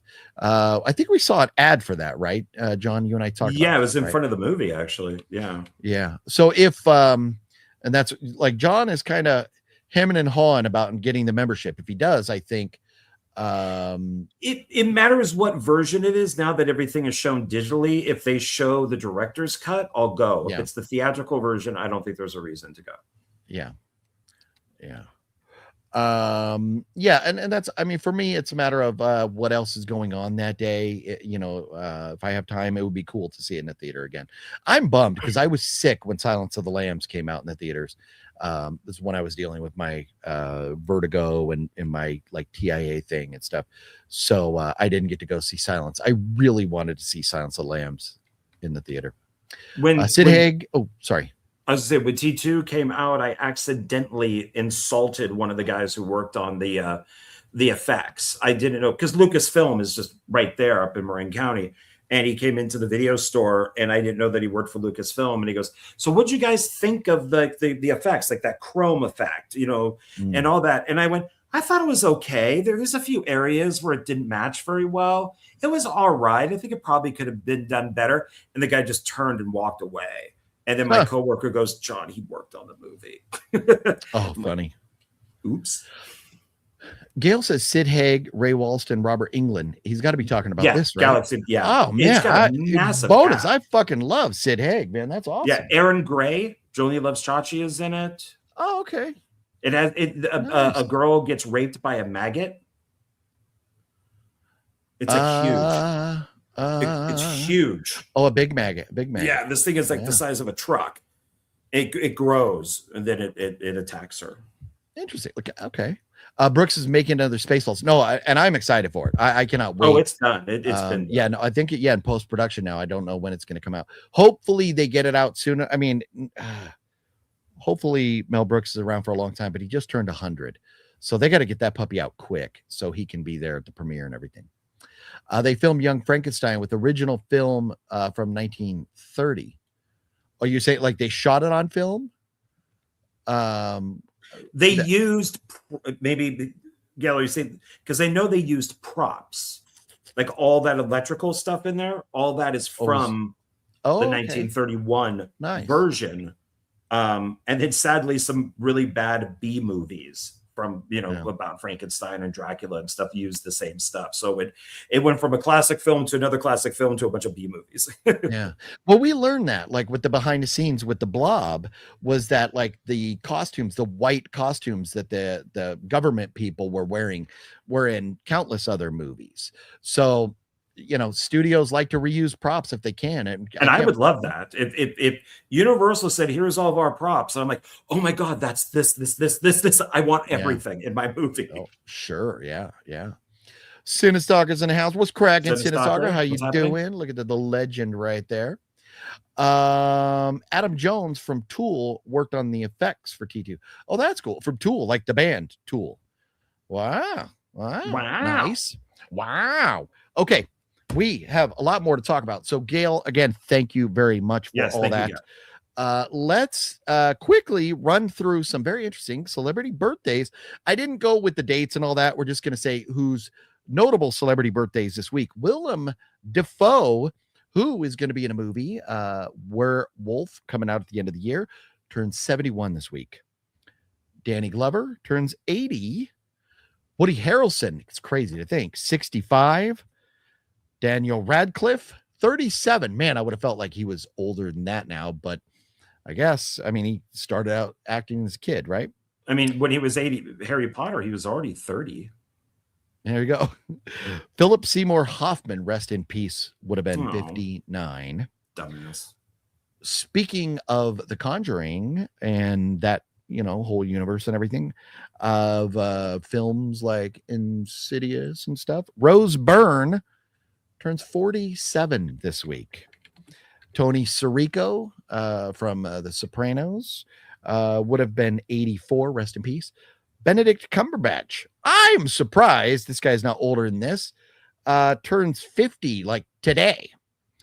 I felt like Benedict Cumberbatch, Doctor Strange himself, was older than that. They just make him look older. Anthony Edwards, 64 this week. Nerd. I always go, and I know, but I always go Goose with Anthony Edwards. That's my first thought when I think of Anthony Edwards. As Goose and Mav. Yeah. Sure. Natalie Wood, rest in peace. That Robert guy and that Christopher Walken guy tossed her off a boat and she passed allegedly away a long time ago. She would have been 88 years old. Robin Williams, rest in peace, would have been 75. Allegedly. Josh Hartnett will be 48 this week. David Dastmalchian, who I love, Late Night with the Devil, and now part of the Dexter universe, 51. Dawn Knotts would have been 102 this week. And Franca Potente, you know who she is? Yeah, she was in James Bond. She was in Goldeneye. Close. Oh, maybe she was. I don't know. But she was in Bourne, the Bourne Identity. First Bourne movie, the girl. Oh, the Bourne her. girl. Yes. Run Lola Run. Run Lola Run too. Yes. Yeah. French actress. Yeah. Yes. Love her. And she turns 52 this week. 52. John Ward turns 80 this week. Close. Very close. Hey guys, I'm going to bed. Took nap so I could stay up. Gail, get your rest, please. Take care of yourself and get that heart back in order, Gail. Yes, thank you, Gail. You have a good night. Danny Glover has dementia now. Oh, that's sad. Yeah, they showed a picture of him, like I think it was with his family, and he is just there's no way Lethal Weapon 5 is happening. Well, I mean, he's 80. You know, I mean, no, but look at me, I'm 80. There you go. Also, rest in peace to William Wisher. He was a cop in Terminator. Yeah, 70. So he's personal friends with James Cameron. They wrote. He was one of a silent writer on the Terminator. They were co-writers on Terminator 2. He's the cop in Terminator. Yeah, he's the photographer in Terminator 2. He was a big deal for James Cameron, and it's very unfortunate. Yeah, he's a good writer. So sure. Yeah, 71, I think. Should we? Do you want to rant a little bit on the Odyssey first, or should we jump into the tier list? Do you have a lot to say, or do you want to talk about the Odyssey anymore? No, they're saying it's the highest grossing like worldwide opening weekend for Christopher Nolan. People seem to like the movie. Other people don't like its politics. I don't really have a desire in seeing it, maybe online. But it's I just don't. I mean, we'll see. We'll see tomorrow what the numbers are. Because for this movie, it's supposed to be like the most expensive film ever made. It doesn't just have to make 2 times its budget. It needs to make like 3 times its budget because it's so huge. So we'll see what Monday is, but it really is the second week. We'll see what, what its drop off is on the second week, especially with like Spider-Man coming up. But it's, now that I've heard, so with A24 removing all of Backroom stuff, so now that company for the Odyssey is copyright striking parodies. So all that stuff with Elliot Ellen Page and anything that's like a spoof. That's why they Odyssey these nuts, man. Fuck that. That's right. Yeah. So all that's happening now because they can't take a sense of humor. If the fucking book has been around for how many years? Centuries, right? Millennia, right? It's 3,000 years this book has been around. And you want to copyright it? Go fuck your mother. Fuck you. Can't copyright that shit. Well, and that's what a lot of people have an issue. Well, the left has a huge issue with saying it's a fiction book, so you should be able to have anybody play anything. The Greeks hate this friggin' thing. They don't even want to go see it. So there was no premiere because they're insulted. There's not one Greek actor in this film.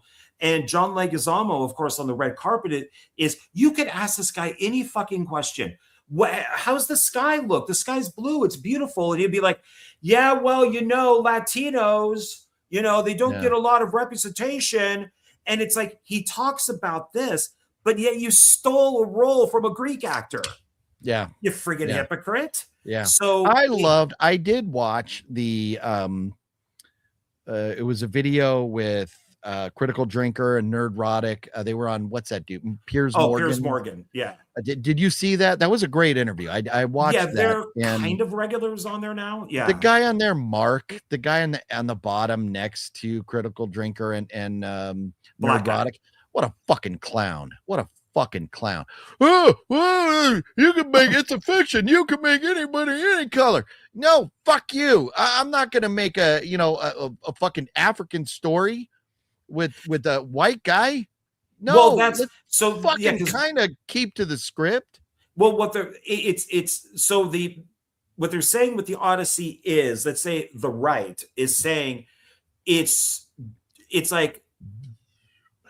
it's specific to a certain region, to a certain people, to a certain time period, and that those should be honored. Where so I think the mistake is, even though I find it funny, is like the fake posters that come up where it would say something like Sydney Sweeney is, Oh yeah. like Playing Harriet Tubman. Harriet Tubman. That's a real person. So that's what they're Yeah. saying. No, you can't compare the two. Okay. How about The Color Purple? The Color Purple is fiction. So can we have Sydney Sweeney Can I play be a the slave? Whoopi Goldberg role? Yeah. I mean, would that be okay? Yeah. It just it's okay for thee, but not okay for me. Yeah. And that's why I don't want to see this, because it is DEI to the max. Yeah. The I'll say this and then we can move on. The Elliot Ellen Page role is not in the book. It's not in the Iliad. It's in a different poem. And in the book, it is Achilles. So you could have had a cameo by, let's say, Brad Pitt. And when they go to Hades, that is who Matt Damon is supposed to be talking to. So when we all heard Elliot Ellen Page is playing Achilles, it's true. They just removed the name and just put his name in instead. And it's all for DEI. That's all it is. And even black people and all this are saying Helen of Troy shouldn't be black. I mean, there's a ton of videos out there with everybody saying this. So, and I get the flip side of it. I will accept the fact that like Matt Damon doesn't look Greek. All these people don't look Greek. So if you're going to argue, well, the casting, you're going to say, oh, we can't have a black person, but you have all these other people that don't look Greek, so you're not really staying true. The idea of getting this big of a cast to make them all Greek looking, tough. My problem is, and this is what I loved about the video and what Critical Drinker and Nerdrotic were saying, was that they were cast not because they were the best actor. They were cast essentially because they were checking boxes. Yeah. So they can win Academy. Like, they didn't need these people. They put them in there so they qualify to win the Academy Awards. Exactly. That's all they did, was check boxes. And that's why I refuse to watch these fucking award shows, because if you put criteria on a movie, what has to be in a movie for it to be eligible to win an award, fuck you. I don't want your fucking award. No, it's ridiculous. Yeah. If even historians are talking about that particular time period, and like John Leguizamo being in it, there weren't Latino people. There weren't, African people. There weren't in that particular time period, and especially in that region. So it doesn't make.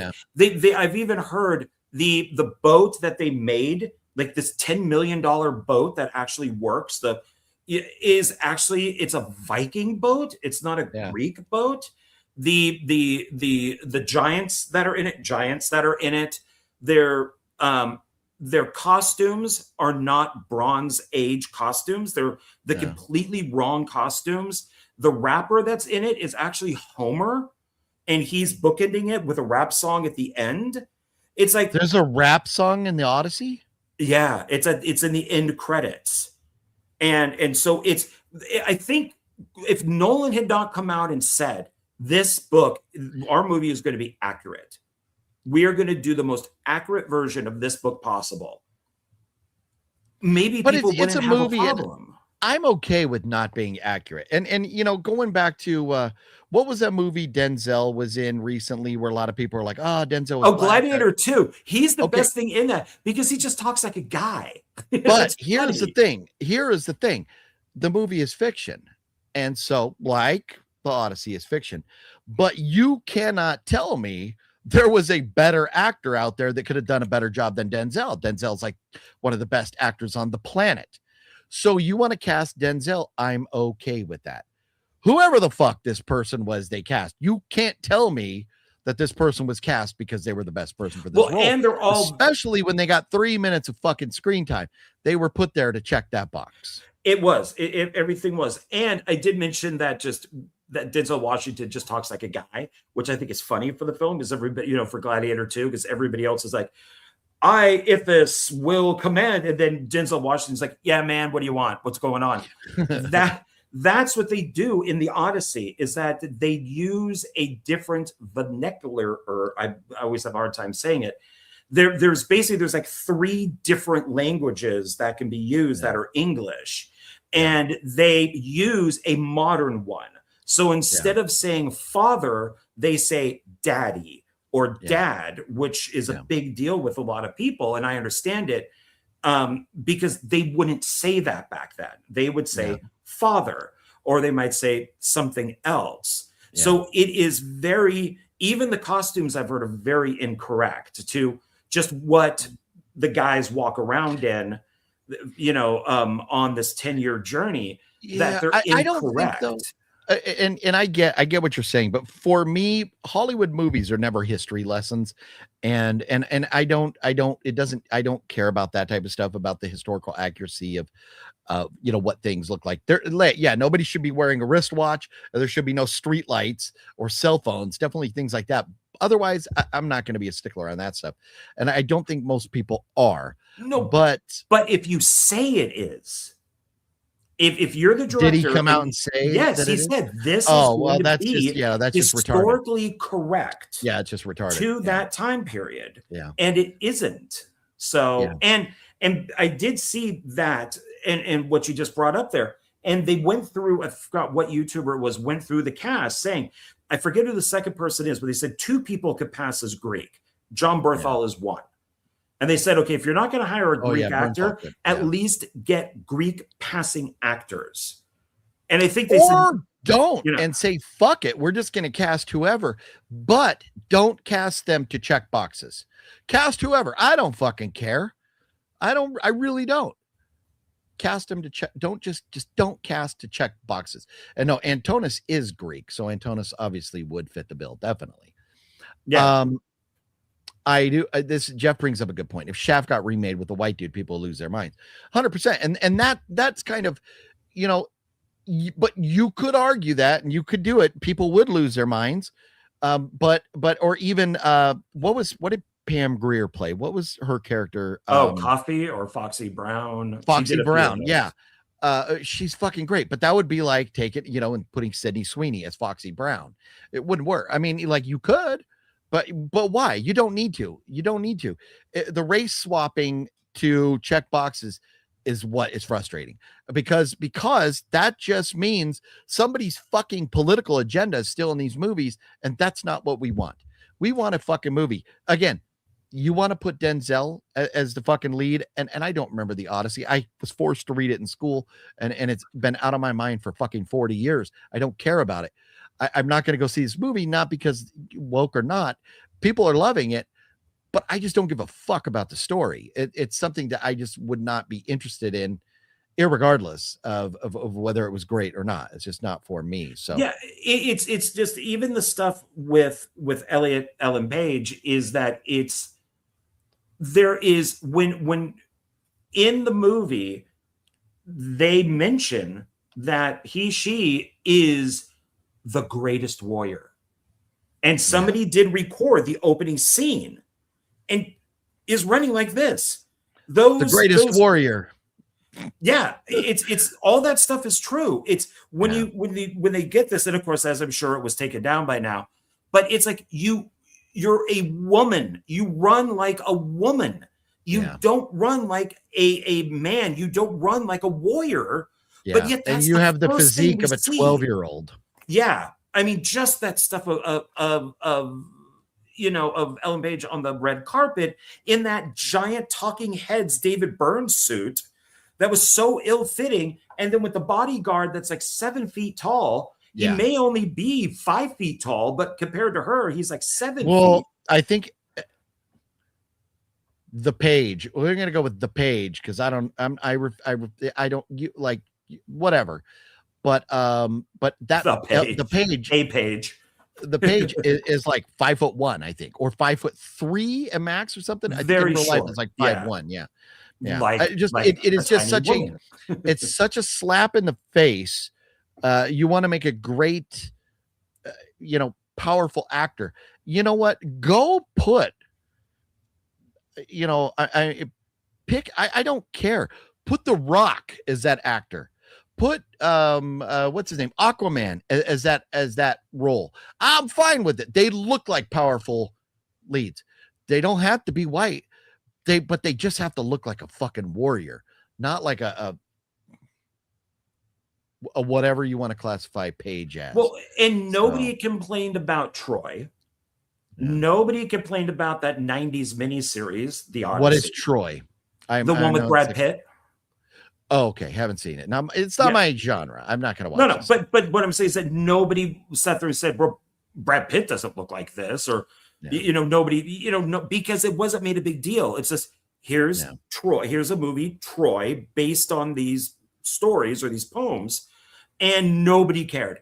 Even the TV miniseries with Amanda Sante, nobody cared. Yeah. But now, because they make such a big deal out of this, that it's not about the story, it's not about the film, it's on the red carpet. The interviewer was asking each one, so how does this movie represent you and your own Odyssey? Yeah. And then, of course, while being trans, while being Latino, while being black, while being, how about, did you enjoy the movie? Even the chick who plays Helen of Detroit sat there and I don't said care about that your Homer's fucking nationality. I don't care about any of that. How can, this woman who has never heard of this has been proven. She said this when she got hired as Helen of Troy. She'd never heard of Homer. She'd never heard of the books. She'd never heard of anything. And but there's yet, no way then that person could have been the but best. yet she's saying in an interview, because the interviewer says, if Homer was sitting right next to you, what would you say? She goes, well, I would look right at him and go, so what do you think about our representation of women compared to what you did? Being all cocky, just like fucking Billie Eilish did with her stupid land comment. Oh, look what I did. And it's like, these are reasons why I don't want to see it. Instead of just saying, oh, it's a great story. It's 3,000 years old. The many movies take from it. I'm proud to be in this film. Please don't let, me being, not white, stop. But they had to say this stuff. They had to say this stuff because they were paraded out there to say this stuff to check the boxes. That's why. So, which is why this is going to win for best film. Yeah. Oh, yeah. Black Helen of Troy will win for best actress. Yeah. Elliot Ellen Page will win for best supporting. I mean, it's that simple. Yeah, John Leguizamo will probably win for like best supporting actor. Whenever she will. Or maybe we'll just do like an end of the year, in addition to favorite movies and stuff, we'll give out awards for favorite actors and best acting and all that and best makeup or whatever. Maybe we'll do our own show awards, and it will be the Sunday Night Mayhem Our Awards Are Right, Go Fuck Your Mother Awards. That's what it'll be. Yeah, we know what we're talking about. Go fuck your mother. So that's it. And it had crossed my mind to go watch it because of the scores. But if what you're saying, if I can do some research and verify, which I don't want to do right now because I want to get into this tier list. But if I can find a proof that they are actively flagging Ody-See videos or whatever, when the story's been out for thousands of years, if they're actively trying to copyright that shit, I definitely will not go see it for that specific reason alone.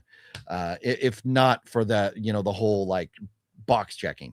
I hate box checking when it comes to movies. So, so that will be that. Those interviewers need to be banned. It's always a question about, I know, I don't care. Come out and fucking tell me why we should go, or a good experience you had on set. Don't tell me how this movie improved your life as a trans person. I'm fucking sorry. I don't care. You want to improve your life as a trans person, I'm going to fucking say it. Go see a fucking shrink because you need one. Yeah, I agree. No political garbage and no woke agenda in movies. I don't want that either. Yes. No. Agreed, Larry. Agreed. Gay, lesbian, more power to you. More power to you. Trans, you want to go cut your tits off? You need a doctor. You need help. With that being said, let's give it a time for YouTube to insert a commercial. so when it's putting a break in, we could jump into the tier list without me getting canceled over here. John Ward, you and I have been doing this thing recently because of you. It's all your fault. And that is, we have been grading, kind of putting in order the Fangoria top 100 horror movies, where'd my tabby go? Come on, computer. Fuck you, computer. Where are I showing stuff? The top 100 horror movies as voted or chosen by Fangoria readers, which always strikes me as weird. I mean, I guess Fangoria, the magazine readers, but it should be fucking watchers, people watching the movies. But whatever, they're readers. That's what we call it. So you and I kind of took all these and graded them, gave them all letter grades, all 100 of them over the last several weeks to kind of put them in order. And it is the Fangoria top 100 horror movies poster. And you get this poster. I have one here. My daughter got it for me. And when you watch a movie, if you haven't seen it, you scratch it off. It's like a lottery ticket. And then it goes from like its grayscale thing to a color poster. And so you could see like Hereditary or Rosemary's Baby, Black Christmas. Those have not been scratched off yet, but Suspiria and Hellraiser have. That's why they're in color. So it's kind of a fun poster. And so we took all those movies and gave them a letter grade. Now, what we're doing tonight, John and I have created our own ranking. We took all 100 movies, put them in our order of watchability, which I don't have yours, John. I have Infested up here. Did you want to talk about Infested quickly? No, it's getting late. So that's okay. Because that was going to be brought up with Evil Dead Burn, which we could do on a different day, maybe. Okay. So how did you do, John? You mentioned that you were putting yours in order by rewatchability, right? Your number one is going to be your most rewatchable movie in them all, right? Oh, no. How did you order them? I didn't get that detailed. I just went off of our tier list of S through F. And if it's a movie that I could rewatch again with absolutely no problem, I just put it in S. It is not an order of anything. Oh, well, that's what the point was to put them in order, 1 through 100. What we thought that was.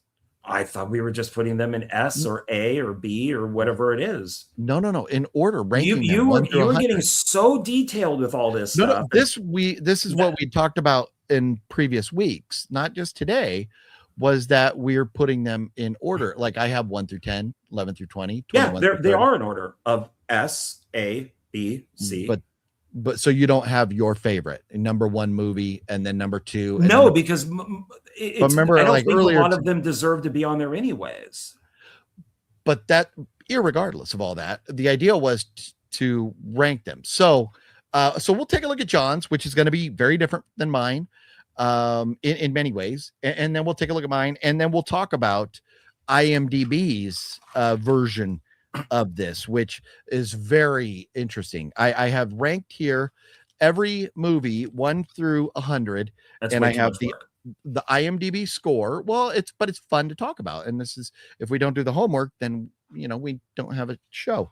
So then I ranked them all according to the IMDb scores, because I think it's fun. And I love the fact that Terrifier 2 is all the way at the bottom of the list. And it's going to be very, very different from what and it's on the top of my list. Yeah. So now then, do you want your list to go first? Do you want, I'll let you choose, or my list to go first, John? And because they're different, so it's pointless to go back and forth. Well, I think my list will take a couple minutes. Your list might take like an hour. So from how detailed you've told me. So then here's John's. Can you make it bigger? Let me see. So basically what you did was the tier list we created. If you kind of disagreed with me or the viewers in the choices, you just made the tier list based on what you personally thought, right? Without having to negotiate or anything. Yeah, I basically just went through, and just S is automatically everything that I could easily watch. If you came over to my apartment and said, hey, do you want to watch Saw? No problem. Do you want to watch 28 Days Later? No problem. All of these are no problem movies, even though they might not have been S originally. For me to watch them, these are automatic of what I would want to do. But like I said, I wouldn't put a lot of these on this list to begin with, but well, that's I no, I understand that, but what we're doing is ranking what we have to work with. Right. No, I get that. Like, I don't know which one of these would be. I mean, it would have to be Night of the Living Dead, because that's my favorite zombie film, and my favorite horror movie would be that would one. be your number one. Yeah, but I don't know if I could do these from 1 to 100. I just don't. It's hard. I did it. It's hard. It's very hard. So so it would go Night of the Living Dead, Saw, 28 Days Later, Zombie, Aliens, Alien, Dawn of the Dead, Evil Dead 2, Exorcist, The Fly, Friday 2, Halloween, Insidious, the remake of Invasion of the Body Snatchers, It Follows, Jaws, Martyrs. That's a questionable one. I'm just very impressed with it because I just watched it and liked it. That could go down to A, but I could see it again. In the Mouth of Madness, Sam Neill. An American Werewolf in London, Psycho, Where Evil Lurks, What Evil Lurks? When Evil Lurks. Black Christmas, Omen, Phantasm, Poltergeist, Scream, Shining, Terrifier 2, Texas Chainsaw Massacre, The Beyond, Blob, Exorcist 3, Carpenter's The Thing, Silence, Train to Busan, Day of the Dead, and Coppola's Dracula. So those to me are all movies that I could easily watch over and over again. Okay. Then getting into A, these are good movies, but they wouldn't be on my list to sit down because I would rather watch, like for Nightmare on Elm Street 3, I would rather watch part 4. Okay. But so these would be like Nightmare 3, Barbarian, the first Paranormal Activity, Blair Witch, A Cabin in the Woods, which technically could go in S. The original Candyman, I prefer the remake. Carrie, and then Creature, Dracula, Frankenstein, Bride of Frankenstein, the Universal movies, Changeling, Chucky. I don't think Child's Play is the best one. And then Creepshow, Devil's Rejects, Event Horizon, Evil Dead Rise, Return of the Living Dead, which could also be an S maybe. Friday the 13th, the original. This was actually going to go down to a B, but you and I did rewatch it, and so I like it a lot more. So I put it in A. Jason Lives, the original Fright Night, Halloween 3, Shaun of the Dead, Lost Boys, Dead Alive, Rosemary's Baby, which could maybe go into a B, but it is a good film. The original the original Evil Dead, Hellraiser, which also could probably go down to a B, but I could watch it. Suspiria, Reanimator, the Descent, Original Nightmare, Pet Sematary, Pumpkinhead, Sinister, Texas 2, Wolfman, the original Conjuring, which if part 2 was on here, I probably would have put it under S.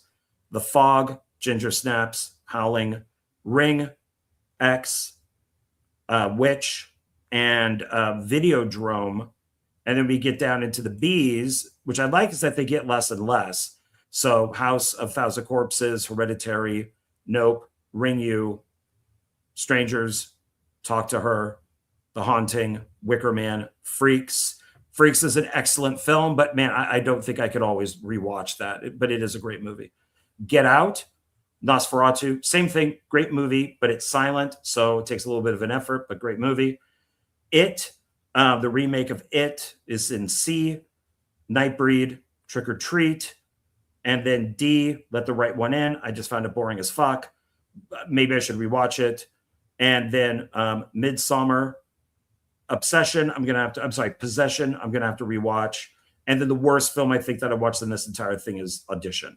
So I would never rewatch this movie again. Never. And I would only rewatch Possession because of Sam Neill's death. So Sure. otherwise it was very, very boring. So that's kind of how I did stuff. I don't really know. I mean, yeah, I guess maybe I didn't fully understand the assignment, but yeah, I mean, Sure. it's Well, that's okay because no, you're right. We would be here all night. I was kind of hoping like to go like okay, my 91 through 100 or whatever. But that's okay. That's okay. It's going to be interesting either hearing your reactions, and or well, I'll show uh respect because to that's mine. your Well, it's no, it's different my of it's my list, and I went yes. based off of what you said about rewatchability, and that's what I was like, okay, what order would I want to rewatch these? And that's how I chose them. So there was John's. So we'll pull up mine, and so here we go. I'm starting at the bottom, and so you see I've got them 91 through 100 here. My least watchable movie on this list was A Wicker Man, and for me that's easily hands down. I just it was so fucking boring. Second least, so my number 99 movie, Midsummer, then Possession, and Nightbreed. So we're in agreement on a lot of those in the end. Ginger Snaps, I just couldn't get into at all. Evil Dead Rise, I fucking hate, You hate but that I movie. would rather watch it more than those. Creature from the Black Lagoon, I get it. It's a good, it's a classic, whatever. I just think it's bad. Terrifier 2, I think is terrible, but so do a lot of people on on IMDb as well. And then Get Out and Pet Cemetery. That's my 91 through 100. I have them all, and I don't know if we need to go through all of them because it will take a long time to get there. But oops, I'm going the wrong way. I meant to. Okay, I'm still there. I meant to scroll up. Well, I can't scroll. I have to slide. So let me just go up to the top, and I'll show you. And even if I wanted to change, I couldn't because the tier list screwed me, and I couldn't change the order of things once they were here. But this I don't think would change at all. Silence of the Lambs and The Shining are my top two favorite movies of all time. Silence of the Lambs is the highest scoring movie on IMDb on this list. So my thoughts are in good company. The Shining, The Conjuring, then Saw, then X. I don't know why X doesn't get the love that I feel like it deserves, but on IMDb it scored pretty low. Then Halloween, Friday the 13th, Exorcist, Black Christmas, Texas Chainsaw Massacre. That's my top 10. Any day I could move a couple of those around, like The Shining or Silence of the Lambs. I could flip flop those, but that's my top 10. And then 11 through 20. 11 would be Insidious, then Train to Busan, then Exorcist 3, then The Omen. This is where we're starting to get interesting. Aliens, I would rather watch than Alien, then 20 days later. And these are mine in specific order of if you told me I had to sit down and watch these, this is the order I would watch them in. House of a Thousand Corpses, then Scream, then Aliens, then Cabin in the Woods. Then I would go to Jaws, The Fog, When Evil Lurks, Dead Alive, then Pumpkinhead. Where was your Pumpkinhead? I don't remember you mentioning Pumpkin. Was it in B or C? Let me see here. You It's in, I believe it's an A. okay. Yeah, it's an A. Oh, okay. Then after Pumpkinhead, I had The Devil's Rejects, then The Thing, then Sinister, Friday the 13th Part 2, and then Lost Boys. It's so tough. These are all great movies, and I know a lot of you will be like, dude, House of the Corpses is not that good, or Sinister is not that good, or Pumpkinhead's not that good, but these are just my favorites. And then 31, we get to Evil Dead 2, which I think is probably my favorite in the franchise. Then Blair Witch, then In the Mouth of Madness, then Paranormal Activity, then you get Day of the Dead, then Dawn of the Dead. The Dead movies are okay, but to me they're not my favorites. Then Night of the Living Dead, it's good as far as rewatchability.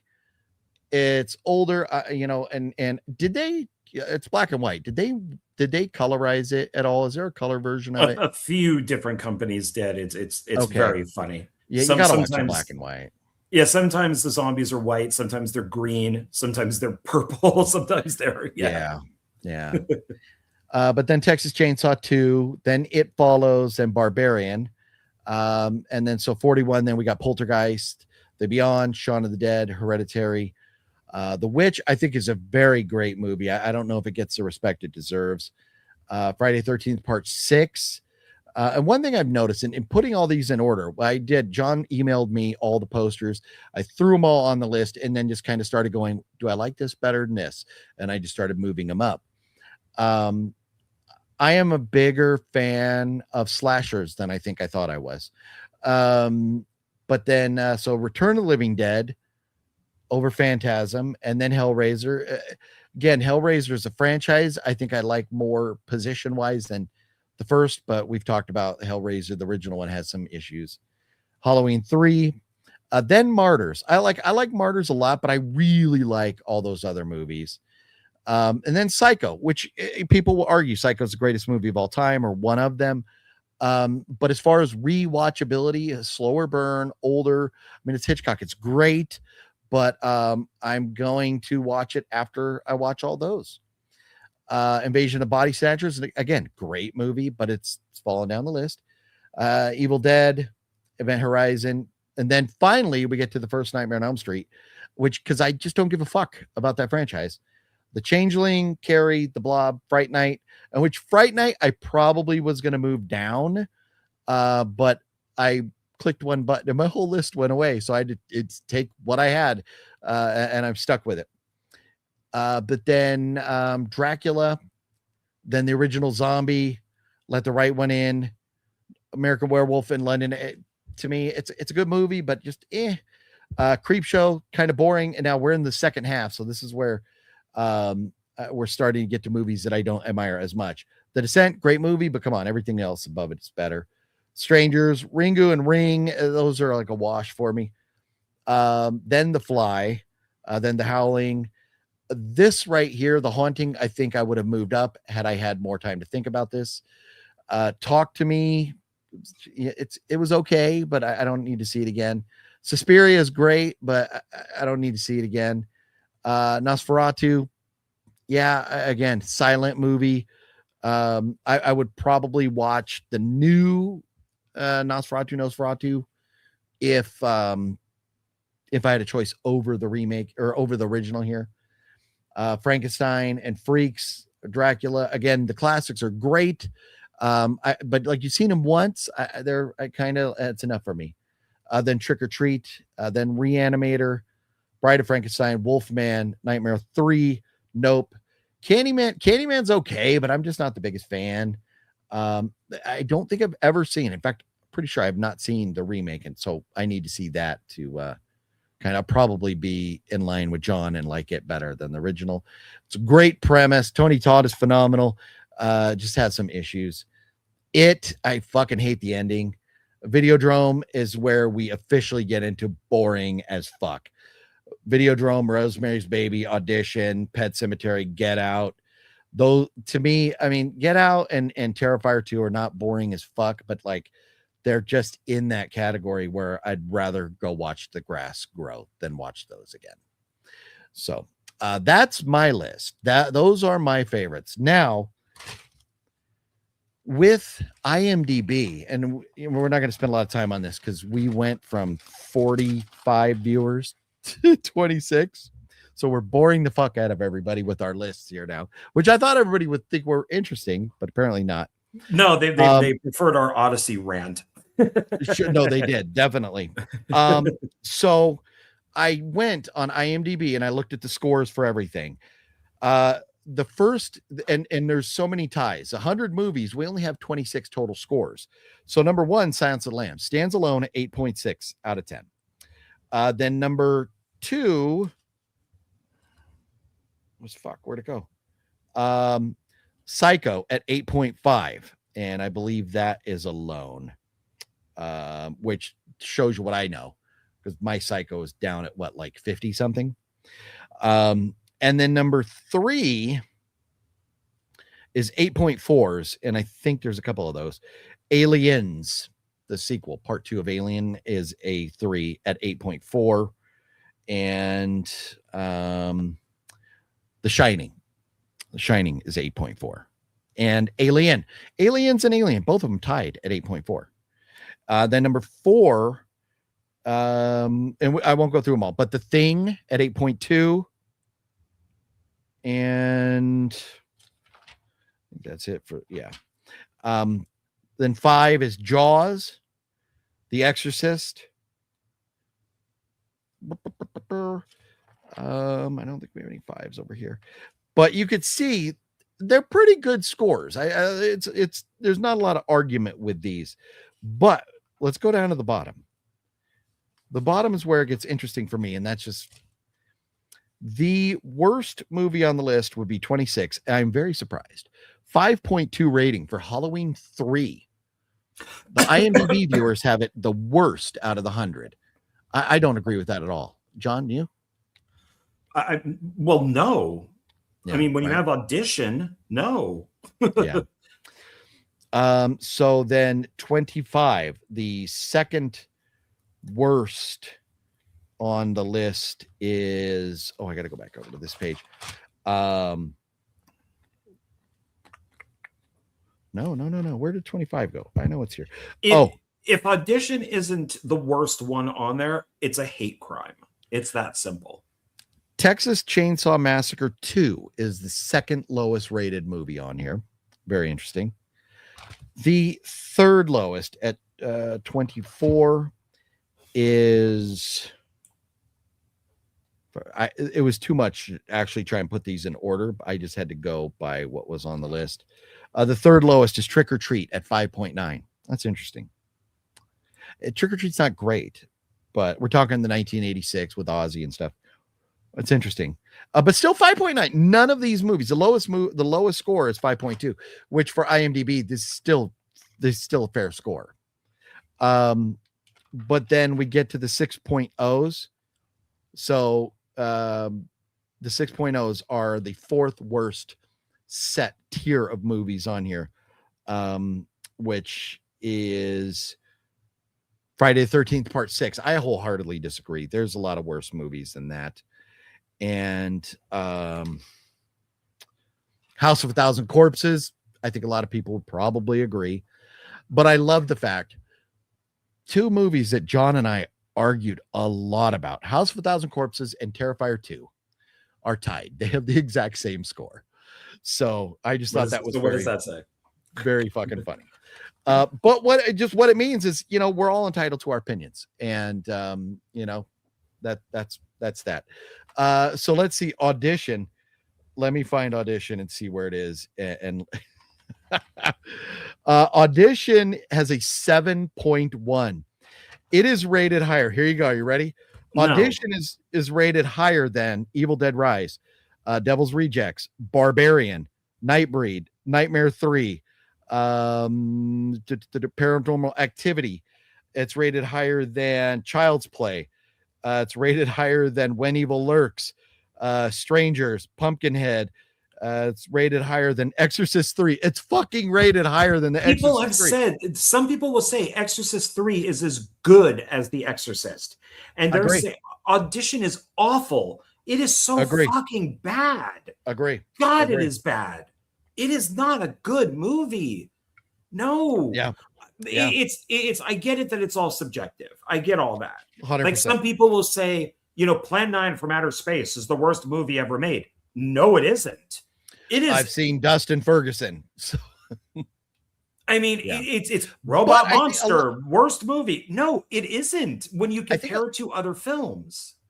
True. And I apologize for getting excited and starting to cut you off there. No, but Ferguson, I do think a lot of people do not regard movies that are like from people like Dustin Ferguson. I'm sorry, people don't count any of David Sterling's movies as movies.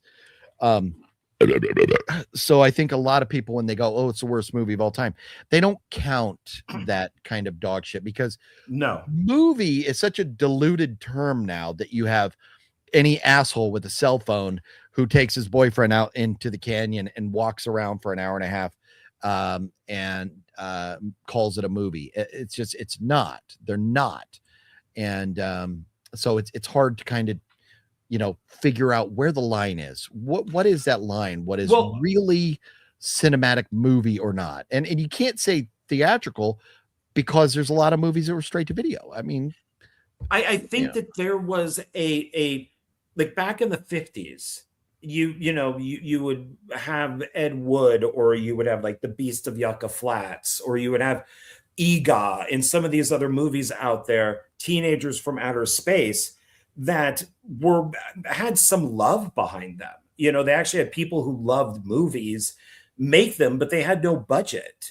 So it's in comparison to all this stuff that we see on Facebook and some of this other stuff where it's just like, this is bad. This is not good. So when people are saying Plan 9 is bad, Robot Monster is bad, Creeping Terror is bad, all the stuff that you would find in the worst movies ever made, there is another level. And that's where the Sterlings and the Fergusons and all that comes in. Yeah. And those never get counted because they don't count. Shouldn't. Yeah. So they have to go up a spot and attack those. Plan 9 from Outer Space, I think, is amazing. It's I own the Blu-ray for it. I mean, it's like a massive deluxe Blu-ray. I've seen Plan 9 like 100 times. It's even Mulder's favorite movie in the X-Files. I mean, he can quote it. And it's such funny. A beloved film. How is this? And with the history behind it, how is this the worst movie ever made? It isn't. Yeah. It just The Room is a worse movie than Plan 9. Oh yeah. And that's where you're getting to that gray area of, I know The Room, they, put money into it and made it, but it's like, yeah, it counts as a movie, but you're getting very close to like not counting as like a movie that should be. I hated The Room. Considered. Oh no, it's fucking terrible. It's so bad. Nightwalker says, "Oh, sorry, go ahead." Oh, no, go on. Audition, not so good. I was about to watch it. ? Okay, I guess I'll be skipping it.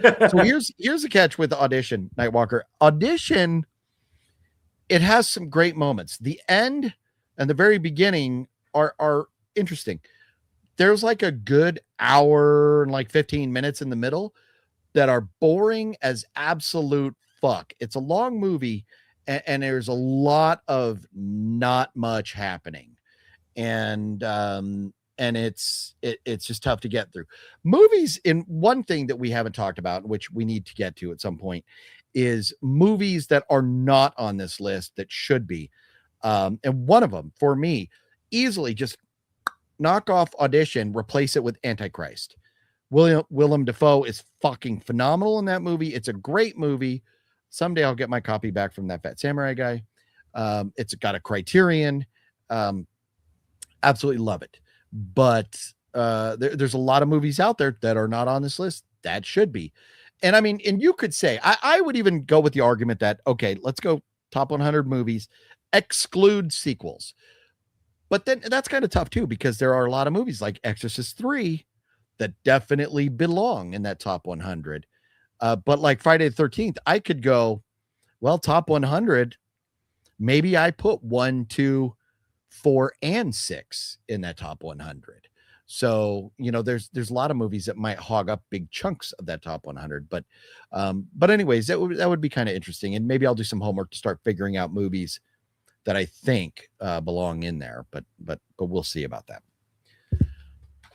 John, we have not talked about, and I think we should do this, try and knock it out semi quickly. And that is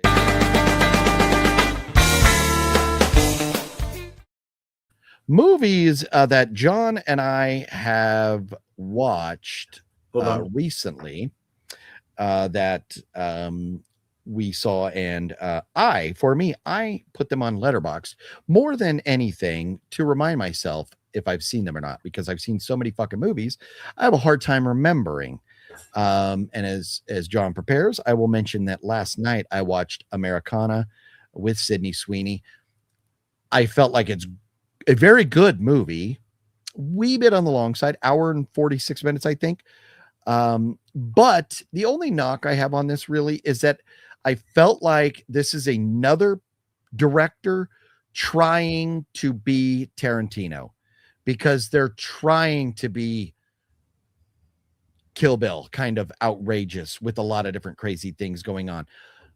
While it wasn't that, it was still a lot of fun, and it was very fucking chaotic. So I definitely recommend Americana. I give it on Letterboxd 3.5 stars. And then, like I said, I just finished rewatching. I recently binged watched Breaking Bad again and Better Call Saul. So I rewatched the El Camino movie, which is basically like 2 or 3 episodes of post Walter White Breaking Bad. It's good, but it's not like phenomenal. But if you're a fan of the franchise, you've got to see it. Then, of course, John and I together rewatched Obsession and Evil Dead. John and I rewatched the 2013, first time watch for me, because I had not seen it, Evil Dead 2013. I give it 3.5 stars out of 5. A great movie, but I like Burn better than Evil Dead. And John and I also watched The Night Flyer. Stephen King. And before that, I watched Psycho Killer. So that's where I'm at. So follow me on Letterboxd. My link should be down there below. If you care to see what I'm watching, and because I usually try to update it daily with what I'm watching, so you can see to talk about them on these here live streams. John, you have brought up something. So I wanted to do a video where I look at the films of the directors of the Evil Dead movies before they made an Evil Dead movie. Okay. So like Evil Dead Rise, that director did The Hole in the Ground. This is the guy who did, and I have on order, the new Evil Dead that's coming out. Okay. I think it's next year. I have his movie on order. So that should be coming in shortly. Infested is the movie. Now, I don't know if this is the film that got him the job for Evil Dead Burn, but it's a spider invasion movie. It's a French film. It's subtitled. I enjoyed it, but if maybe this isn't the movie that Sam Raimi or Bruce Campbell saw and said, let's get this guy to do Burn. It's got great spider effects. My God, the spider stuff is amazing. It's all in one location, takes place in an apartment complex. It kind of almost seems like this is the guy who should have done Rise, because it's all in an apartment. And there are Evil Dead moments. Our characters are looking down a hallway because they have to get from door to door, and the camera just totally spins as it goes backwards through this hallway to reveal endless spider webs and spiders of all different sizes. It's a pretty brutal film with spiders in it. It's not how I would have ended the film. I like doom and gloom. They leave the apartment complex, and every place, Paris should have just been covered in spider webs, and spiders roaming around. It's not like that. I did enjoy it. I did like it. I thought the directing was good. The lighting was good. The editing was good. It's just some things I would have done differently, and I'll probably get more into it in the video. This is the only one I can't find from the director. Oh. It's just not, maybe because it's Shudder. I just can't find it. Yeah, you have to get a disc from overseas and have like a region-free player to get it. But it's also known as Spiders. It's also known as Vermin. So it was a decent film. It was decent. I just don't know if this is the movie that they went, oh, let's get that guy. Because I don't know. I think Evil Dead Burn is directed much more creatively. I think, like crazy. This is more kind of straightforward, except for some certain scenes. Okay. And obviously it's not Spider Cronenberg. So when you said spiders, I thought, oh, wait a minute, I recognize, but I have David Cronenberg, Spider without the S. Would you say this movie better or worse than Eight-Legged Freaks? Have you seen Eight-Legged Freaks? Yeah, I've seen it a couple times. Eight-Legged Freaks is really fun because it's like a comic book and a throwback to like Yeah. the old 1950s type spider stuff. So I would, if I had to watch the two, one or the other, I would pick Eight-Legged Freaks just because it's a lot more enjoyable. It's fun. Okay. So this Invested is like more serious. darker. Yeah. Okay. Yeah. But Yeah, I don't think I've seen I it. still liked it. I would buy it if it was available, added to the collection. But it's I wish it was better. I liked it, but I wish it was better. I really was expecting Evil Dead Burn shots. So maybe they just said, "Oh, we love Infested, do that, but times 10 for Evil Dead Burn." Okay. Well, very cool. And what prompted you to watch this? Just Evil Dead Burn. Because you said that's right. Forgive me. Yeah, I'm curious Are there other movies that director? Is it Sebastian Vanacek? Is that he's done other films and some short films and stuff? So I don't know if this is the film that they picked him for, Gotcha. but it seems to be the biggest that he's done, and I always find it interesting of why a particular filmmaker is picked for a project. Sure. So I like to look at the films that they did in the past to be like, oh, I could totally see that. So, but this maybe. Yeah. Well, and that, is it Conjuring First Communion? Maybe I'll bring this up. Oh fuck. Okay, here we go. Because we talked about earlier, Conjuring First Communion. They cast our Ed and Lorraine, and we have a director. And there we go. Add a stage. There we go. So here it is. This is what we've got on IMDb so far. Because you're mentioning directors and what got them the role. Rodriguez Huart. There's got to be like a Spanish way of saying that, because I do believe he's got to be Latin of some sorts. But that's our director. I am also curious. So our stars, Ed Warren, played by Garrett Waring, who is, let's see what he's done. He was in The Long Walk and Manifest. Oh, is that the TV show Manifest? Oh, okay. Chasing Summer, Ransom Candy. So he's been in 24 things. So he's done some good stuff. God is a Bullet. Well, that's interesting. I wonder what that is. But The Long Walk is big. Yeah, and I like The Long Walk. The Long Walk is a good film. I'm looking at there he is. That picture right there would be him in The Long Walk. So okay, so that's a fairly big name actor to be Ed. And then so Lorraine is Amanda Fix, who, let's see, she was Orphan Black. I don't know that. Oh, Orphan Black is a big show. Okay.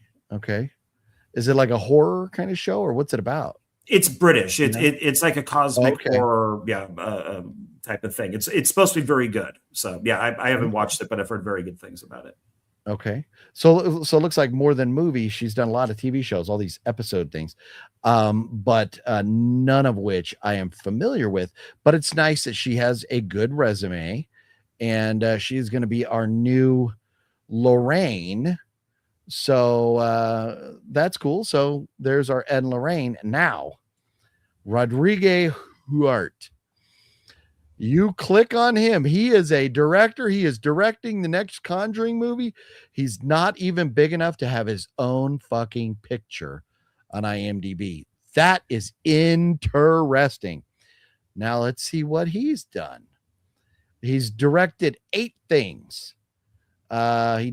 Which a show Le Monde something in Espanol, 8 episodes. I don't know if he did all 8 episodes or just had 8 episodes. He's obviously directed 1 at least. Something called Real, something called Trigger, which was a short film, Transylvania. Everything here, for the most part, is stuff in Spanish, which is fine. Nothing wrong with that. But he did a music video, something called Are You Still Here? And Is It Punk? Which is it punk music? Something about music. Is it still here? Let's see about that. An hour and 12 minutes. The story of the band, Hers last tour. So it's music stuff. So it's seems like he's kind of graduated from doing musical type things into film. But this is really going to be his first test as a big, major kind of motion picture with The Conjuring First Communion. He's obviously impressed somebody. I think it's these, because that's how James Wan found people, was basically through shorts. Okay. And then, Lights Out was a short, then they made it into a feature. And, the director that's La Llorona and one of the, Annabelle movies, he did a short, that realtor short. So it seems to be more short films that seem to be catching these people's eye. And I think it's always smart to hire TV people, because they got to shoot. They got to go. Yeah. So they're not going to be, oh, well, I just got done shooting, the Ody-See. I'm used to having a trailer and masseuses. And no, they're going to go. So it's smart to hire those types of people. And I don't know. Looking at this guy, I'm not sure. I don't know. Yeah. Like you said, it's like the Transylvania one, it sounds interesting. It's only 15 minutes. Iwa is a 10-year-old girl convinced of being a vampire. When she gets bullied by teenagers from the neighborhood for her belief, she's ready to act in the creepiest, sickest ways possible to prove her identity to the world. So she's not hiding it. She wants people to know that she's a vampire. Interesting. So, yeah, that sounds like kind of like an Abigail type of thing. Yeah. Speaking of go when directing, they did mention, Curry Barker mentioned in the behind the scenes, that they only had 20 days to film. I would give me $750,000 and give me 20 days. I would fucking love that. But filming a high quality feature film, 20 days is not a lot, but that's the direction. These companies, they want to make movies and they want to make them for cheap. So yeah, somebody who is accustomed to filming or shooting like television is going to be able to get them done quicker. Yeah. And for these, I noticed with Kubrick. With these Evil Dead movies, everybody is foreign. Except for Sam Raimi, there hasn't been one American to direct these. So it's I don't know if that's necessarily a good thing or a bad thing, but maybe if they're Spanish or French, they might just kind of have a sicker kind of mindset for these type of things, where you don't want something looking like Friday the 13th or Nightmare on Elm Street. You want something that's really out there, because foreign, any people in Europe, I think, are more messed up than Americans are when it comes to making movies. Oh, European horror can be fucked. Yeah. Well, and that's, so the interesting thing, for me, and what I really care about the most with the next Conjuring movie, because it's one of my absolute favorite franchises. Just stay true to the Conjuring universe. I want it to be canon. I want it to make sense. We have a history with Ed and Lorraine. I want it to stay true to that. That's what I care about. So, but hey, you want to take Ed and Lorraine to some fucked up investigation? Let's go. And that first one, the one that they're doing the prequel on, is mentioned in part 4. They do talk about it. Yeah. Okay. So I think this was the setup for that. Gotcha. One. Nice. Right. So they're really setting up two things. The sequel will be with the kids, and then they talk about their first prequel. Their first job. That they messed up on. That they're just like, oh yeah, we had no idea what we were doing. And then which sets up for the prequel. So yeah, so it should be interesting to see them get kind of screwed up because they don't know what they're doing quite yet. Yeah. Yeah. Oh, there's a lot you can do with that franchise still. Yep. I thought Jeff says, I thought Infested was a good film. Okay, nice. Yeah, it's not bad. And Tona says, I'm good. I'll pass on a spider movie.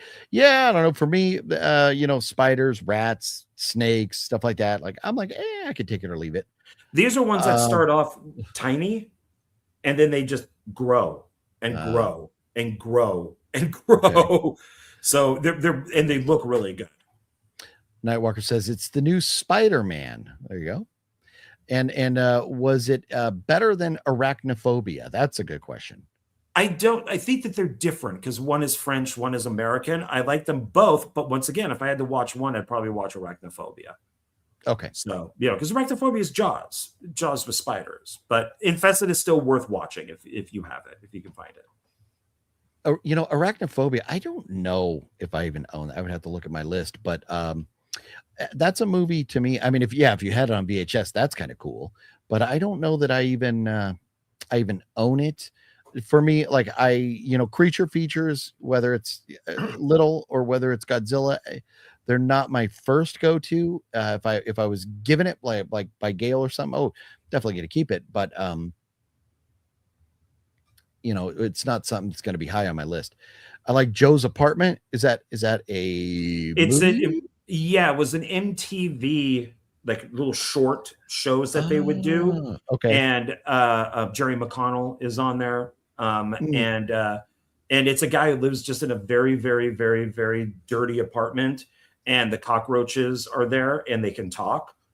And it was a comedy series that he did with Megan Ward. And they made a movie out of it. So it's like an MTV Presents type of thing. But it's funny. It's cute. It's funny. Nice. A free VPN will get rid of ads. Yeah. I don't know. I've tried VPNs in the past and they've caused streaming issue problems. So I go with it. I just, try to do the best I can. I'm sure he was a cheap hire. Oh yeah. This might be the director. Yeah. That's probably a lot of it. Sean 420, what's up? Happy Sunday. John, what else do we have to look forward on the good old John Ward Dark Park Films YouTube channel over there coming up soon, as it is about time for us to go home? Tomorrow there's a brand new one filmmaker coming out. With Jason Horton, or Jay Horton, as he's known. That's his directing name, is Jay Horton, J. Horton. He is somebody who I've wanted to interview for a very long time. He's made a bunch of movies. We're going to be talking about his latest. He directed a film with the Mahal brothers, The Apex Predators. Okay. Yeah. So because both of us worked with them, I wanted him on. And so he has a new film out called A Hard Place that is very interesting. The title is already out. It is out. Yeah. Okay. So if anybody wants to watch your video and see the movie first, they could go do that. Yeah. It's like bank robbers on a farm, and there's these creatures, and there's like two sets of creatures, and it's very weird. It's original in what it wants to do. I enjoyed it quite a bit. So it's nice. It's a good interview with him. So very cool. And with that, I think we will say good night. Man, I didn't recap. Anybody who cares. So I was out there in Vegas with John. I was supposed to go to Creep IE last weekend. There was a lot going on. I had other friends out in Vegas. I got to see Shadow Man and Marcy again, which was great. I got to see, you all know Greg. I got to see Greg's brother, John, and his wife, Jennifer, which was great. I hung out with John for a couple days. We worked on a short film and went to a movie and had a good time. So had a lot of fun, drank a whole lot of booze first couple days out there. And so didn't drink so much the last couple days out there. But yeah, we ate like a shit. So lots of Kit Kats while we were out there. Yeah. Or while I was out there. So that's stuff that's got to stop. Yeah. So all I've had to eat today is a banana and 2 chicken motherfucking sandwiches. So I'm doing good so far, but I do got to go eat dinner. I am getting hungry. So, John, it's been fun. It has. Next week, I will definitely be seeing Motor City in the theater to talk about that. And we'll keep an eye on what's going on with the Ody-See to see how much money it's making. And if the views, which I'm kind of curious, it was so high earlier today, but the rankings were fresh. We're very new. Let's see where the Ody-See is sitting right now. Because I'm holding a P. 95, 90. So the reviews, the scores for the Ody-See are the exact same that they were like 7 hours ago. Okay. So there's that. But we'll check in on that again next week. So anyways, anywho, thanks for hanging out with us, everybody. Appreciate it. Thanks, If you everybody. would, before you go, hit that thumbs up button. Yes, please. Have yourselves a wonderful weekend. We will see you next Sunday. Same bad time, same bad channel. Bye-bye.